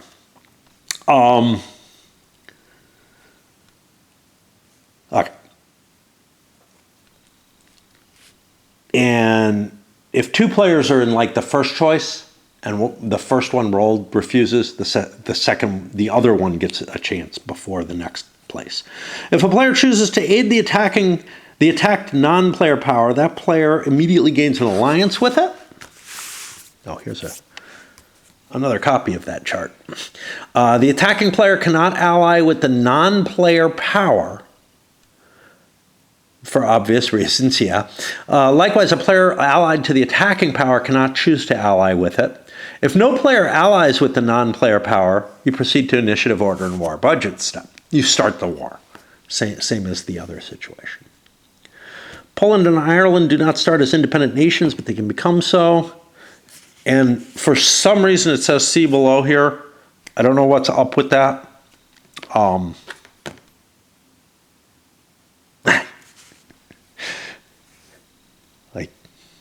I wrote that in, and I don't remember why. Truces. This is kind of weird. Players exchange, this is after the war is over. Players exchange truces at the end of a war, and truces can last at most 2 turns. You cannot break truces. You cannot attack a player you have a truce with or join a war against the player you have a truce with. Declaring war on a minor power with a player ally counts as declaring war on that player, even if like they agreed to abandon or something. Defender surrender. After hearing the attacker's war aim, the defender has an option to immediately surrender. This triggers a major victory for the attacker, shift the defender away from the attacker on the alliance track if possible, and proceed to the victory step. Minor powers defending alone without the aid of a player will never surrender. And it would be pretty stupid to like declare aid for a minor and then surrender it. But it could be, that's an ugly type of situation that I have seen also in a different Empires and Arms game, where people came to an agreement to try to support a minor and then immediately surrender. It's horrible. At this point, the defender plays a card may play a card to add CP to their war budget. The defending player cannot play a mandatory event to add to their war budget. Minor powers defending alone do not get to play a war and do not get to play a card and get no war budget. Now we have all kinds of special things here. These are actually additional rules under 13.4. China, if there is a war of conquest, the Qing army is, I believe, built. It's actually on the board, isn't it? It is not. Yeah, so the Qing army comes into play, and it looks like there's a +1 card marker. I think that goes to whoever's controlling them.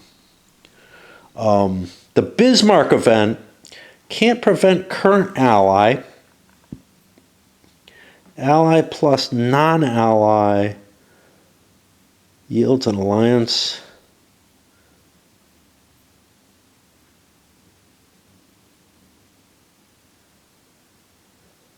With the non-ally.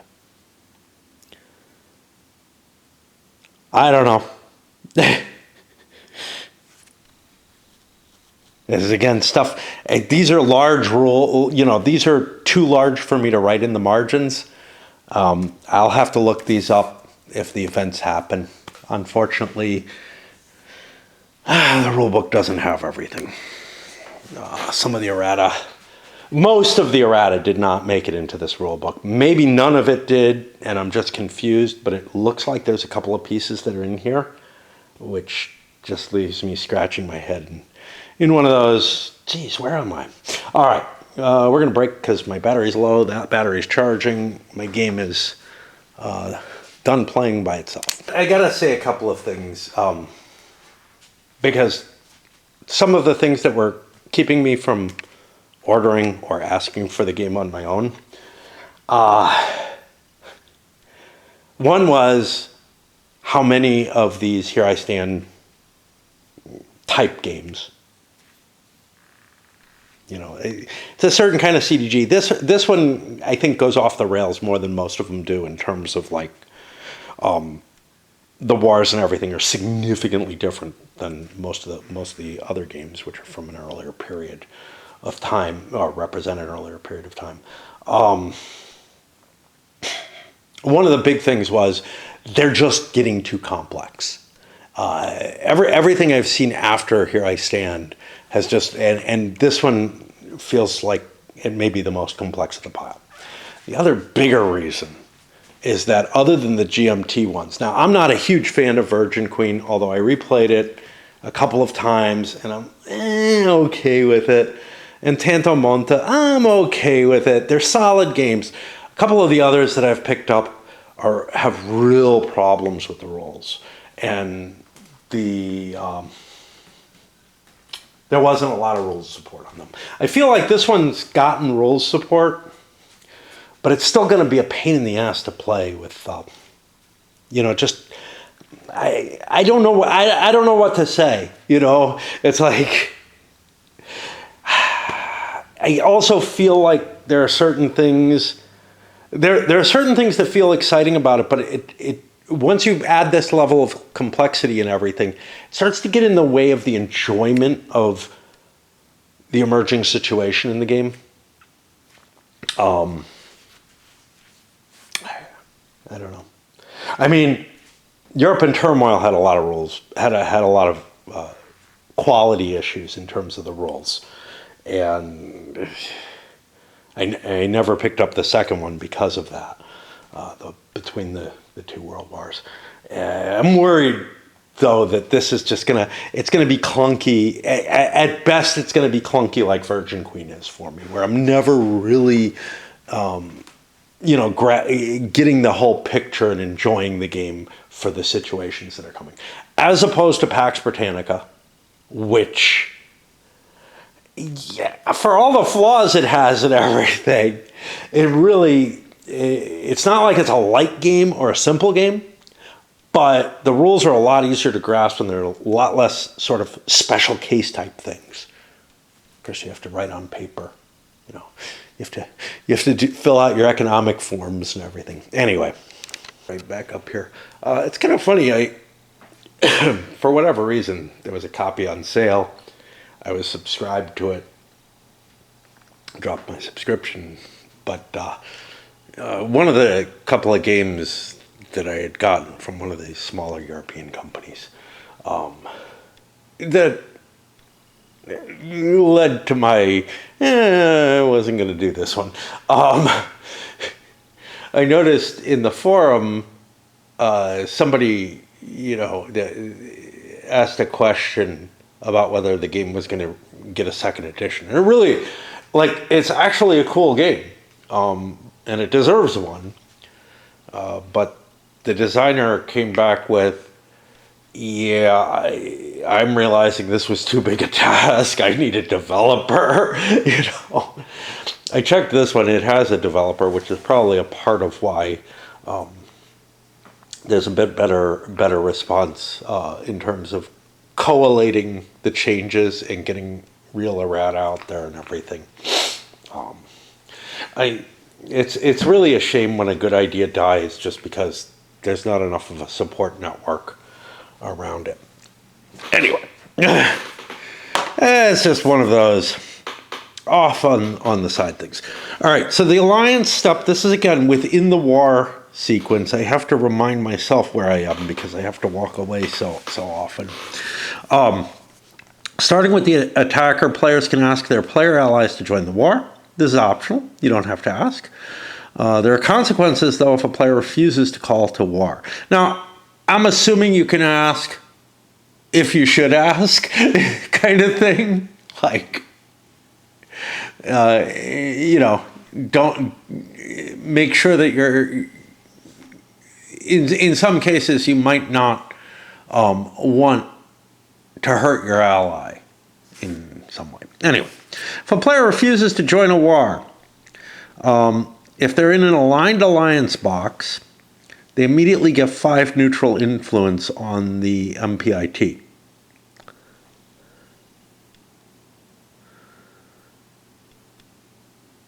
I don't know how they couldn't be in an aligned box. Oh, if they're in a committed alliance box, they lose a stability and get 10 neutral MPIT. Again, there's real reasons you might not want to be in the committed box, but it prevents you from being shifted out of your alliance more easily. Okay. Exception, if joining the war could cause a player or ally to break a truce, they must decline to join the war with no penalties. This also cancels any penalties for refusing to aid Italy. Allied players that choose to join a war must play a card. The CP value will be added to their CP war budget. And it can't be a mandatory event. I read this already. I swear that I did. Okay, primary belligerents.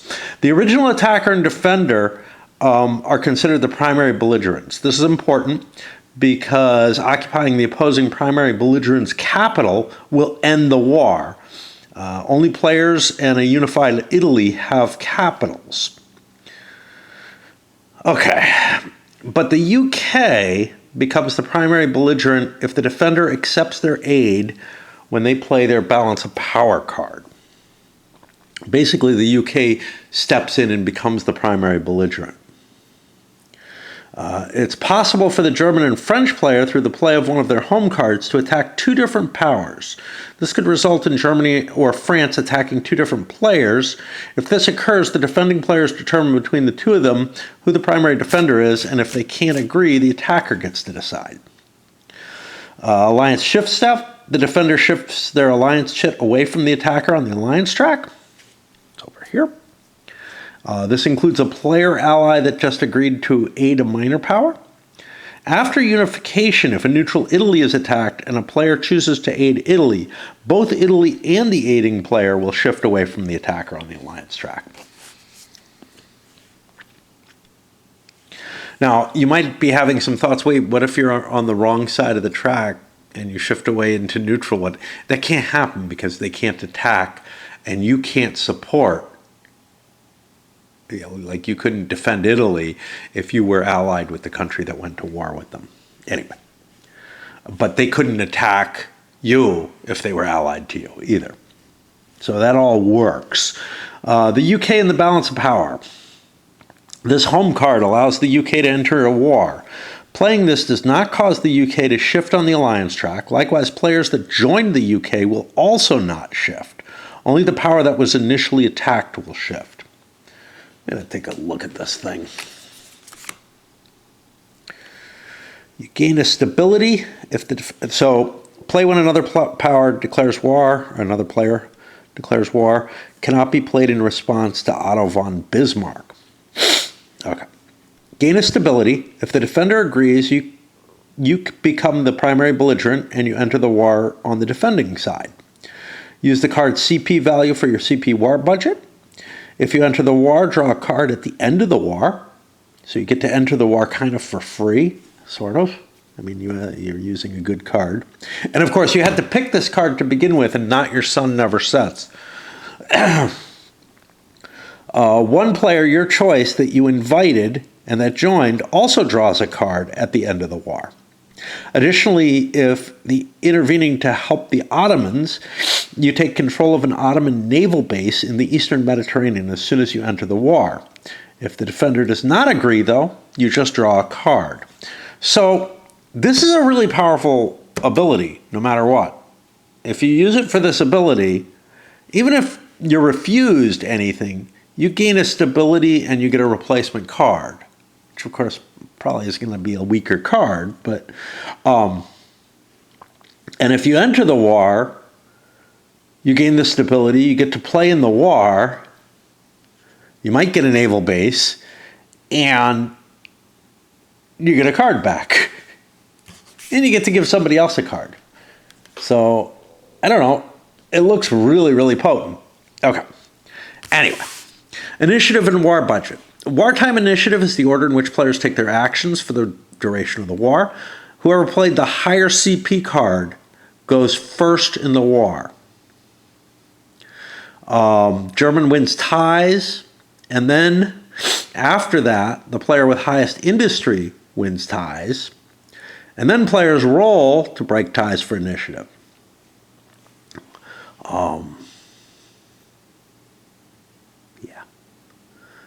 And you mark the initiative order on here.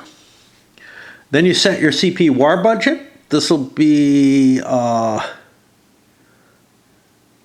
CP value of the card you played plus your industry level. These are all the points you're going to get to operate during the war. Italy gets a 2 CP war budget chit to use during the war. Italy will always go last in initiative order. And they are controlled by their aligned primary belligerent. Minor powers fighting alone don't have a war budget, but their major can pay for them. Okay. Now, within the war sequence of play, there's the maneuver step. This is where the vast majority of war takes place. Players move their forces and fight battles. Only players participating in the war can conduct actions at this time. They take actions in initiative order. During a wartime impulse, a player can either spend 1 CP from their war budget to conduct an action, or pass. They can only pass if their war budget is 2 or less. Again, there's no hard pass. You can come back in. But if everybody passes, the war is over. Then you go to victory step. High initiative is attacker. I don't know what the fuck that is supposed to mean. I think it's attached to this. At the start of the maneuver step, if opposing units occupy a naval box, a naval battle is immediately fought. Players are still allowed to attempt to avoid battle. After any naval battles are resolved, the UK player may conduct their free naval movement action per their national characteristics. This should be impossible now. This is funny because there is errata on this, but at the end of a naval move, you can't be in a naval box anymore. Ruh-roh. You know, why have errata on this? This should just be gone. Okay.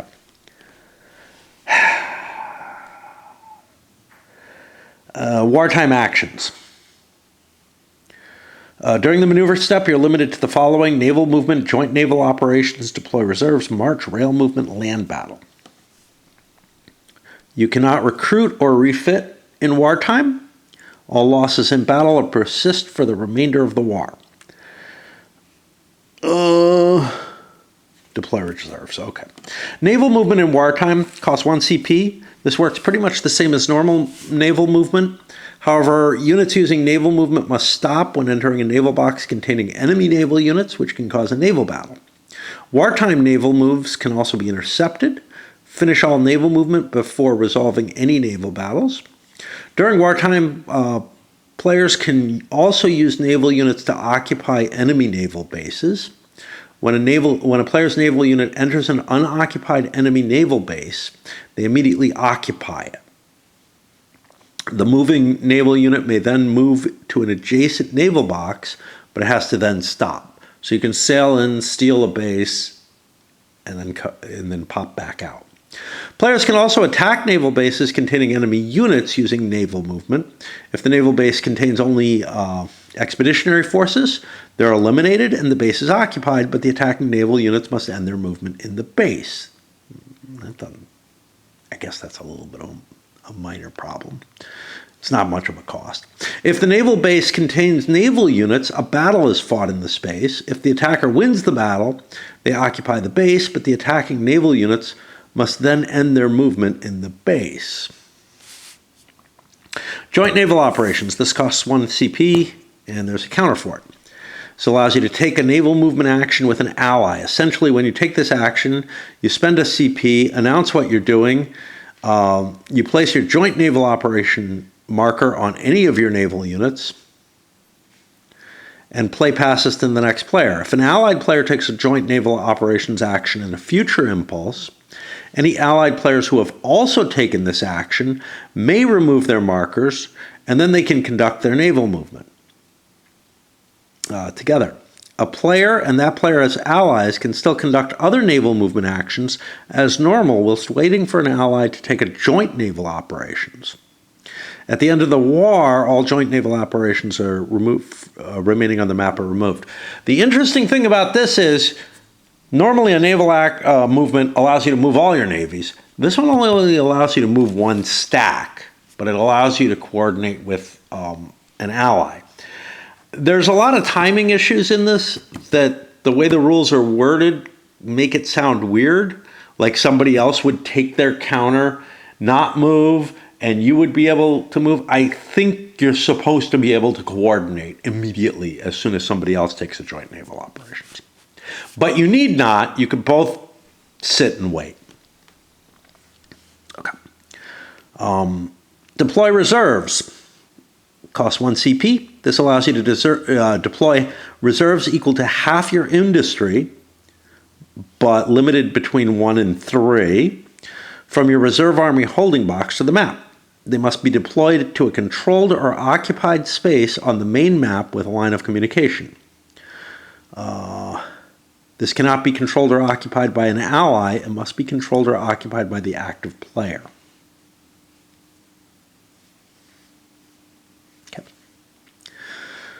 I don't know if we have a definition of occupied. Like, I don't know that that just means... Very nice. I like an index in a game. LMNO, if I can... Except occupied is not on here. I mean, it's quite a big set, but... I'm going to flip back, see if occupied was defined previously. It's a little ahead. Occupied versus control. Players can only officially take control of spaces at the end of the war. Until then, these spaces are considered occupied. In wartime, the last player to solely be in a space occupies it. Use control markers to identify which spaces are occupied. That's annoying, because the control marker is how you mark that you took it permanently. Occupied is an important game term that refers to this status. An occupied space does not need to contain a land unit to remain occupied. That was the thing I wanted to see, because occupied sounded like it might mean you have to leave your troops there, and that's not what I remembered. Okay.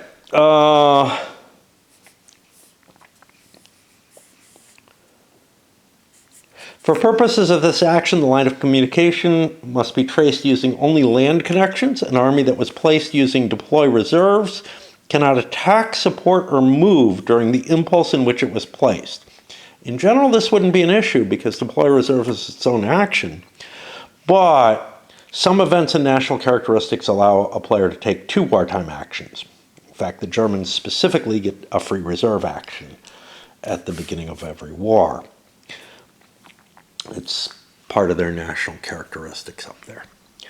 March. This costs you 1 CP. You can move all your land units, including units belonging to Allied miners that you control, 2 spaces. Remember, Italy is not a miner. If both spaces have clear connections, or 1 space via difficult or severe connections. Players cannot march into spaces containing enemy land units and enemy fort or neutral spaces. But players can march through enemy spaces that do not contain enemy land units or fort.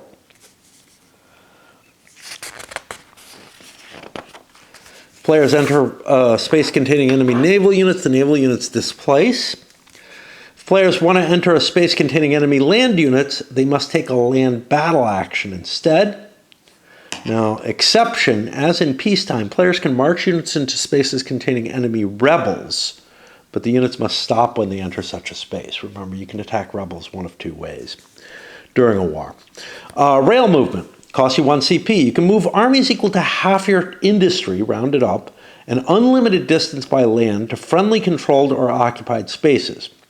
Units using rail movement cannot move through enemy or neutral spaces. Players can rail units into friendly spaces containing enemy rebels, but units must stop when they enter such a space. It's not catching in my brain now. Oh boy, this is bad. Players can rail units into friendly spaces containing enemy rebels, but they must stop. Okay, fine. ECs attached to army rail for free if they end their move attached to the same army. Players can rail individual ECs and EFs, but this counts as an army. Units using rail movement cannot move along severe connections, so you won't be able to use the Trans-Siberian Railroad for this. Wait, exception. If the Trans-Siberian Railroad is completed, the Russian player and players allied to Russia may move 1 army via the TSRR per impulse using rail movement. I assume this doesn't hurt your other... Well, it costs against your half your industry, but it doesn't hurt your capability to move rails elsewhere. Okay, land battles. This is going to go, there's a whole section on combat, but choose a space to be the attacking space and choose an adjacent space containing enemy units and or an enemy fort to be the defending space. The attacking player must contain at least 1 unit controlled by the active player, including allied miners. Point the land battle marker at the defending space. I assume you place it in the attacking space. Then resolve a battle. You can attack enemy rebels from either adjacent spaces or the space that contains both the player's units and the enemy rebels. Friendly and enemy units adjacent to the attacking or defending space may provide support to the battle at varying effectiveness. Land battle actions are also the only way to conduct amphibious assault. All right, we're going to stop at non-player powers in wartime. We already did this. Like I said, my brain's beginning to rot at this point. Halfway through. I'm worried because I'm making better time on the book I'm reading. And I do my little book discussion things. All right, non-player powers in wartime. They move as part of their controlling player's march, rail, naval movements. Railing a minor power's units counts towards the player's rail limit. And moving their land unit during naval movement would count as the one land unit allowed. They'll attack in a land battle with any allied power that activates their space to attack. It does not have to be the player that controls them that initiates the action. However, such a player must have a land unit stacked with the minor power's units to initiate a land battle, while the player allied to the minor power may do so without their units in the space. So if it's the turn of their ally, their player ally, they can operate fully, but otherwise they have more restrictions.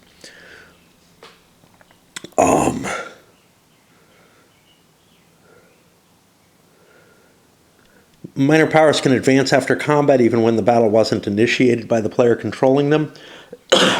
They support their controlling power normally, but supporting an allied power halves their support. Now this is all kind of weird.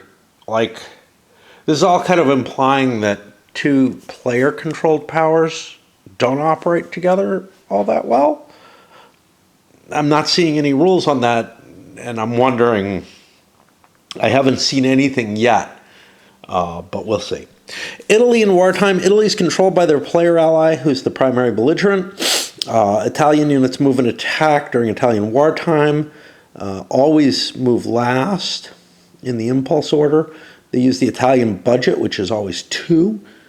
They will, however, attack normally when an allied power in their space conducts a land battle action, and do not need to spend a CP from the Italian budget to do so.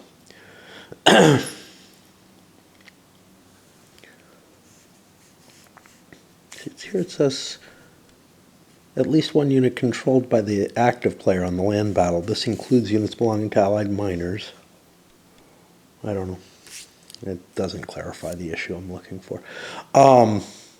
Likewise, units allied to Italy, including player units, will attack when Italy activates a space to attack. I'm guessing that, like, I don't know. Allied units may also advance following an Italian-initiated battle. Treat Italy as though it has one industry for the purpose of rail movement and deploying reserves. A minor power defending alone without the aid of a major power or a player will remain in their space and defend themselves. They will not move or attack. They don't have any points. They may retreat normally. Ending the maneuver step.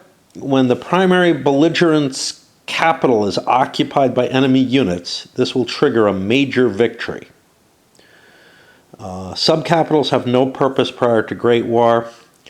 Likewise, their capital neither ends the war. Their capture neither ends the war nor does it trigger a major victory. All participate. Another option to end it is if everybody passes. If a primary belligerent surrenders, a player can surrender at the beginning or end of any player's wartime impulse. This counts as a major victory for their opponent. The defending primary belligerent may choose to refuse the attacker's surrender, and if they choose to do so, the war continues. Why would you do this? I don't know, maybe to gain territory or something otherwise. All players can agree to a negotiated peace, which sounds likely to give away what, I don't know, what you might want to surrender. And all players can agree to a white peace. Knocking out wartime allies. Occupying the capital of a player who's not a primary belligerent knocks that player out of the war and grants the occupying player a special treaty option during their victory step. Italy can be knocked out of the war if Rome is occupied, but minor powers are never knocked out of the war. When a player ally or Italy is knocked out, displace any ally. And by the way, that kind of makes sense if you think about like Belgium lost most of their territory in World War I. Serbia were chased out of their country. Anyway, when a player ally or Italy is knocked out, displace any Allied units in their territory. They do not displace any enemy units in occupied spaces. Those units will displace after the war, unless they control the space after the war. Likewise, occupied spaces will remain occupied until the end of the war. And now I got something here. Knocked out player armies are displaced. Yeah, okay, so if you get knocked out and you've got troops in enemy territory, they fall back as well. And that's actually a more complicated displacement than it sounds like. They all stack in one space temporarily. I didn't have room to write it all out. Okay. First, players have to determine what type of victory, if any, was achieved, assuming things ended. Types of victory. A major victory. You get this from occupying the opponent's capital, or if the other primary belligerent surrenders. A major victory awards the winner 2 treaty options. Additionally, the attacker gains 1 stability, whilst the defender loses 1. This is just the primary belligerents. Major victories cannot be achieved against non-player powers. A normal victory. I'm getting a glare off the glossy paper. Check if the attacker accomplished the war aims they set out to at the beginning of the war. In order to achieve their war aims, the attacking side must control all, not some of the spaces they targeted during the war aim step. Meaning if players target more than one space, they'll have a harder time winning. A normal victory gives 1 treaty option. Now we're going to have to see, because you're allowed to surrender. Counts as a major victory. Okay. Yeah, that sounds like a bad idea in general. Guess to preserve forces.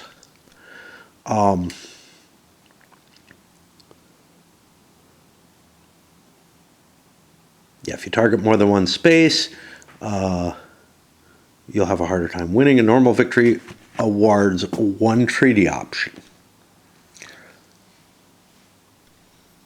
Given that a treaty option is territory, taking a territory eats up a treaty option, you're not going to win just by taking the 2 spaces you say you want.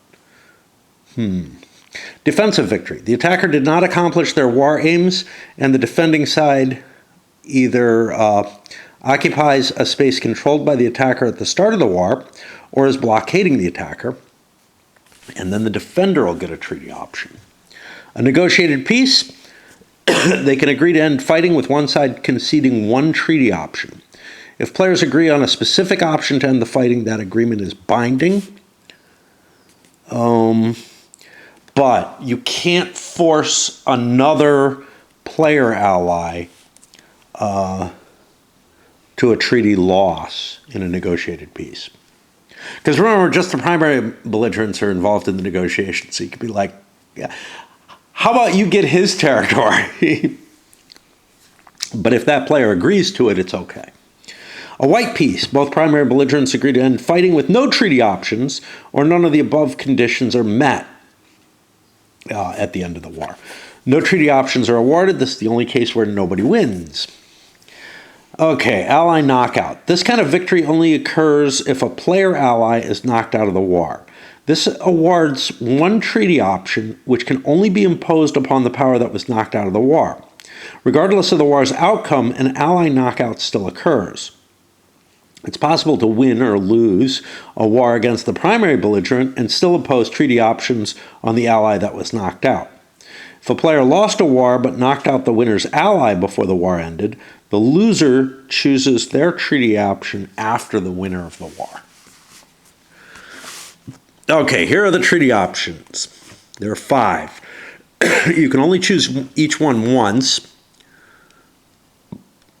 and you can only choose one of those options on a non-primary belligerent. Now, chances are you're only getting one option, but on a harsh peace. Okay, first one, territorial cession. Gain control of, or in case of a liberation war, liberate the target spaces. Okay, all the spaces. During an Italian war of unification or during a war of liberation, this option must be selected by a victorious attacker.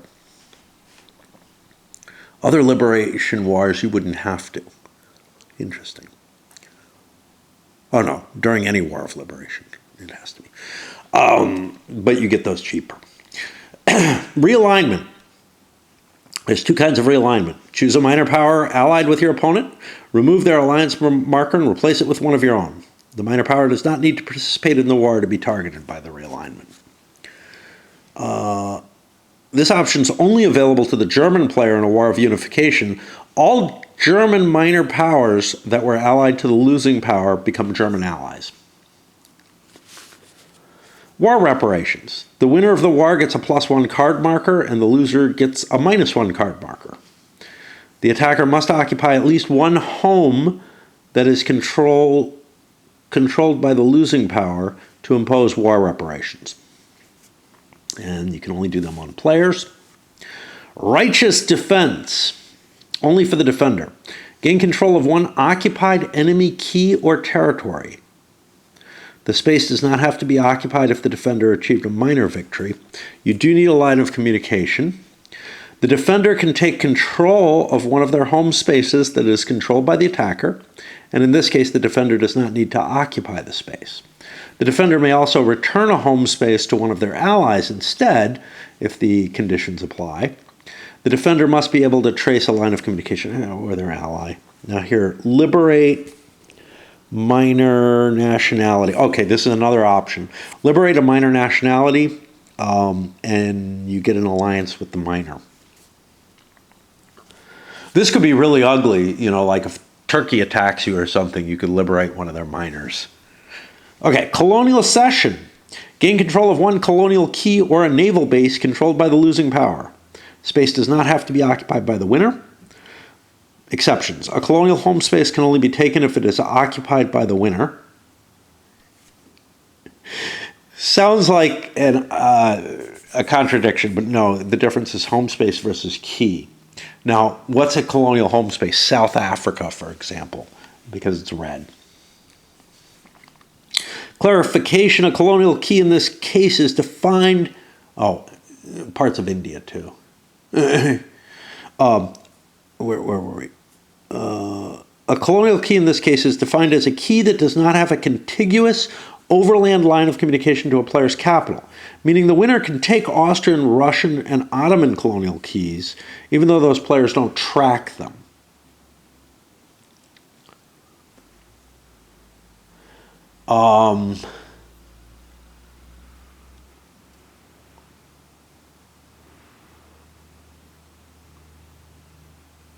I'm not quite sure what that means. So Austria and Russia do not have colonial keys as far as I can see by the definition. I mean, maybe the off-map stuff, but they have a line of communication going through there. I'd have to look at the Trans-Siberian Railroad to see that for sure. But they own that territory. I think they have a line of communication going to it, even if they can't move through it. I don't remember there being a restriction. Let me look that up. Lines of communication, whether or not they can go over severe, but they've got to be able to. Right? Maybe not. All the severes are going onto the ugly parts of the map. Right? Yeah. Doesn't seem to be any indication that the severe spaces affect that. Ew. Okay, where were we? If multiple powers are on the winning side, the primary belligerent has the final say on who gets what during the victory step. Spaces and war reparations may be awarded to any of the victorious player's allies, including independent minors. When a victor imposes harsh terms, that's two conditions, on the primary belligerent. Oh, so you can split the terms.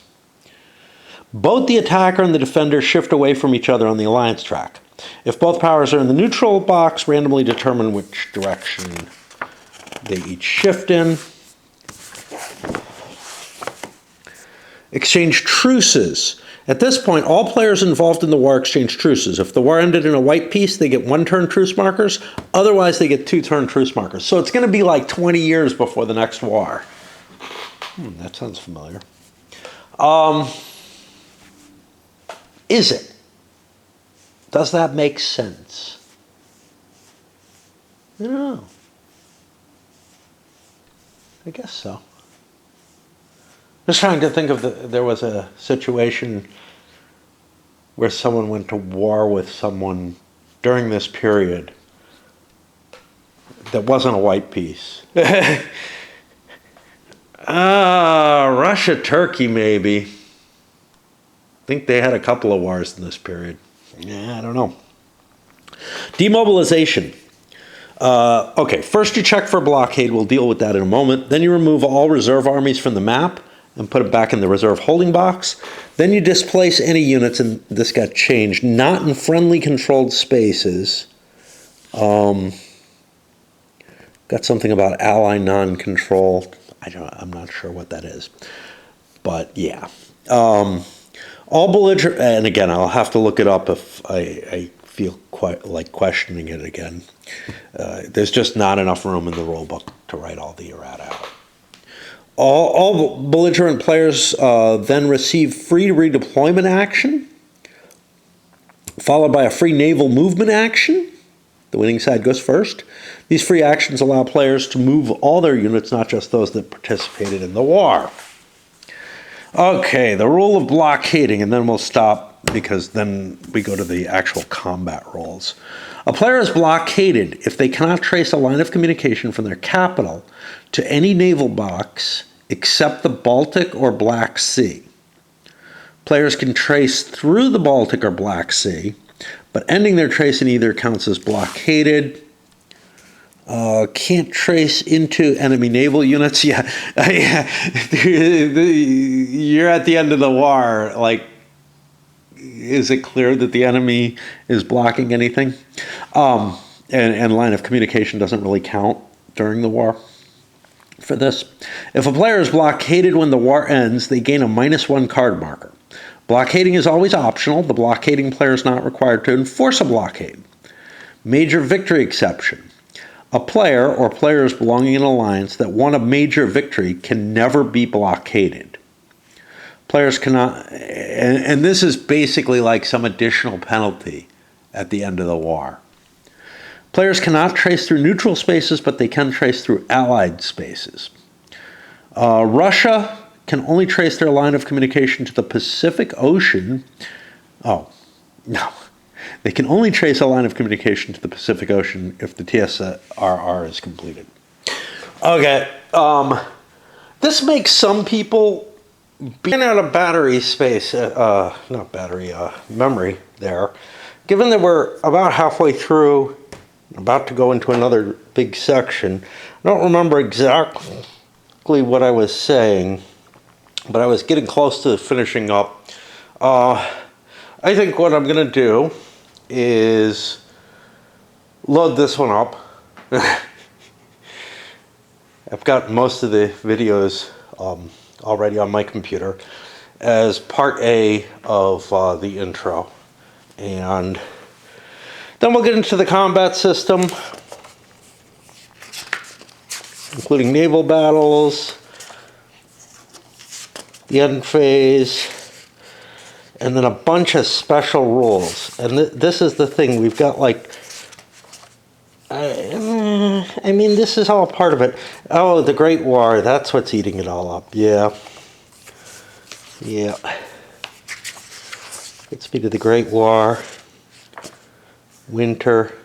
There's not a hell of a lot in terms of special rules. These are the national characteristics. They're going to be over on here. I mean, the problem is I kind of have to go through these at some point or another. We're not going to touch bots at all, and that's the last page, really. Anyway, This is incredibly long-winded and long for one of my intros. I mean,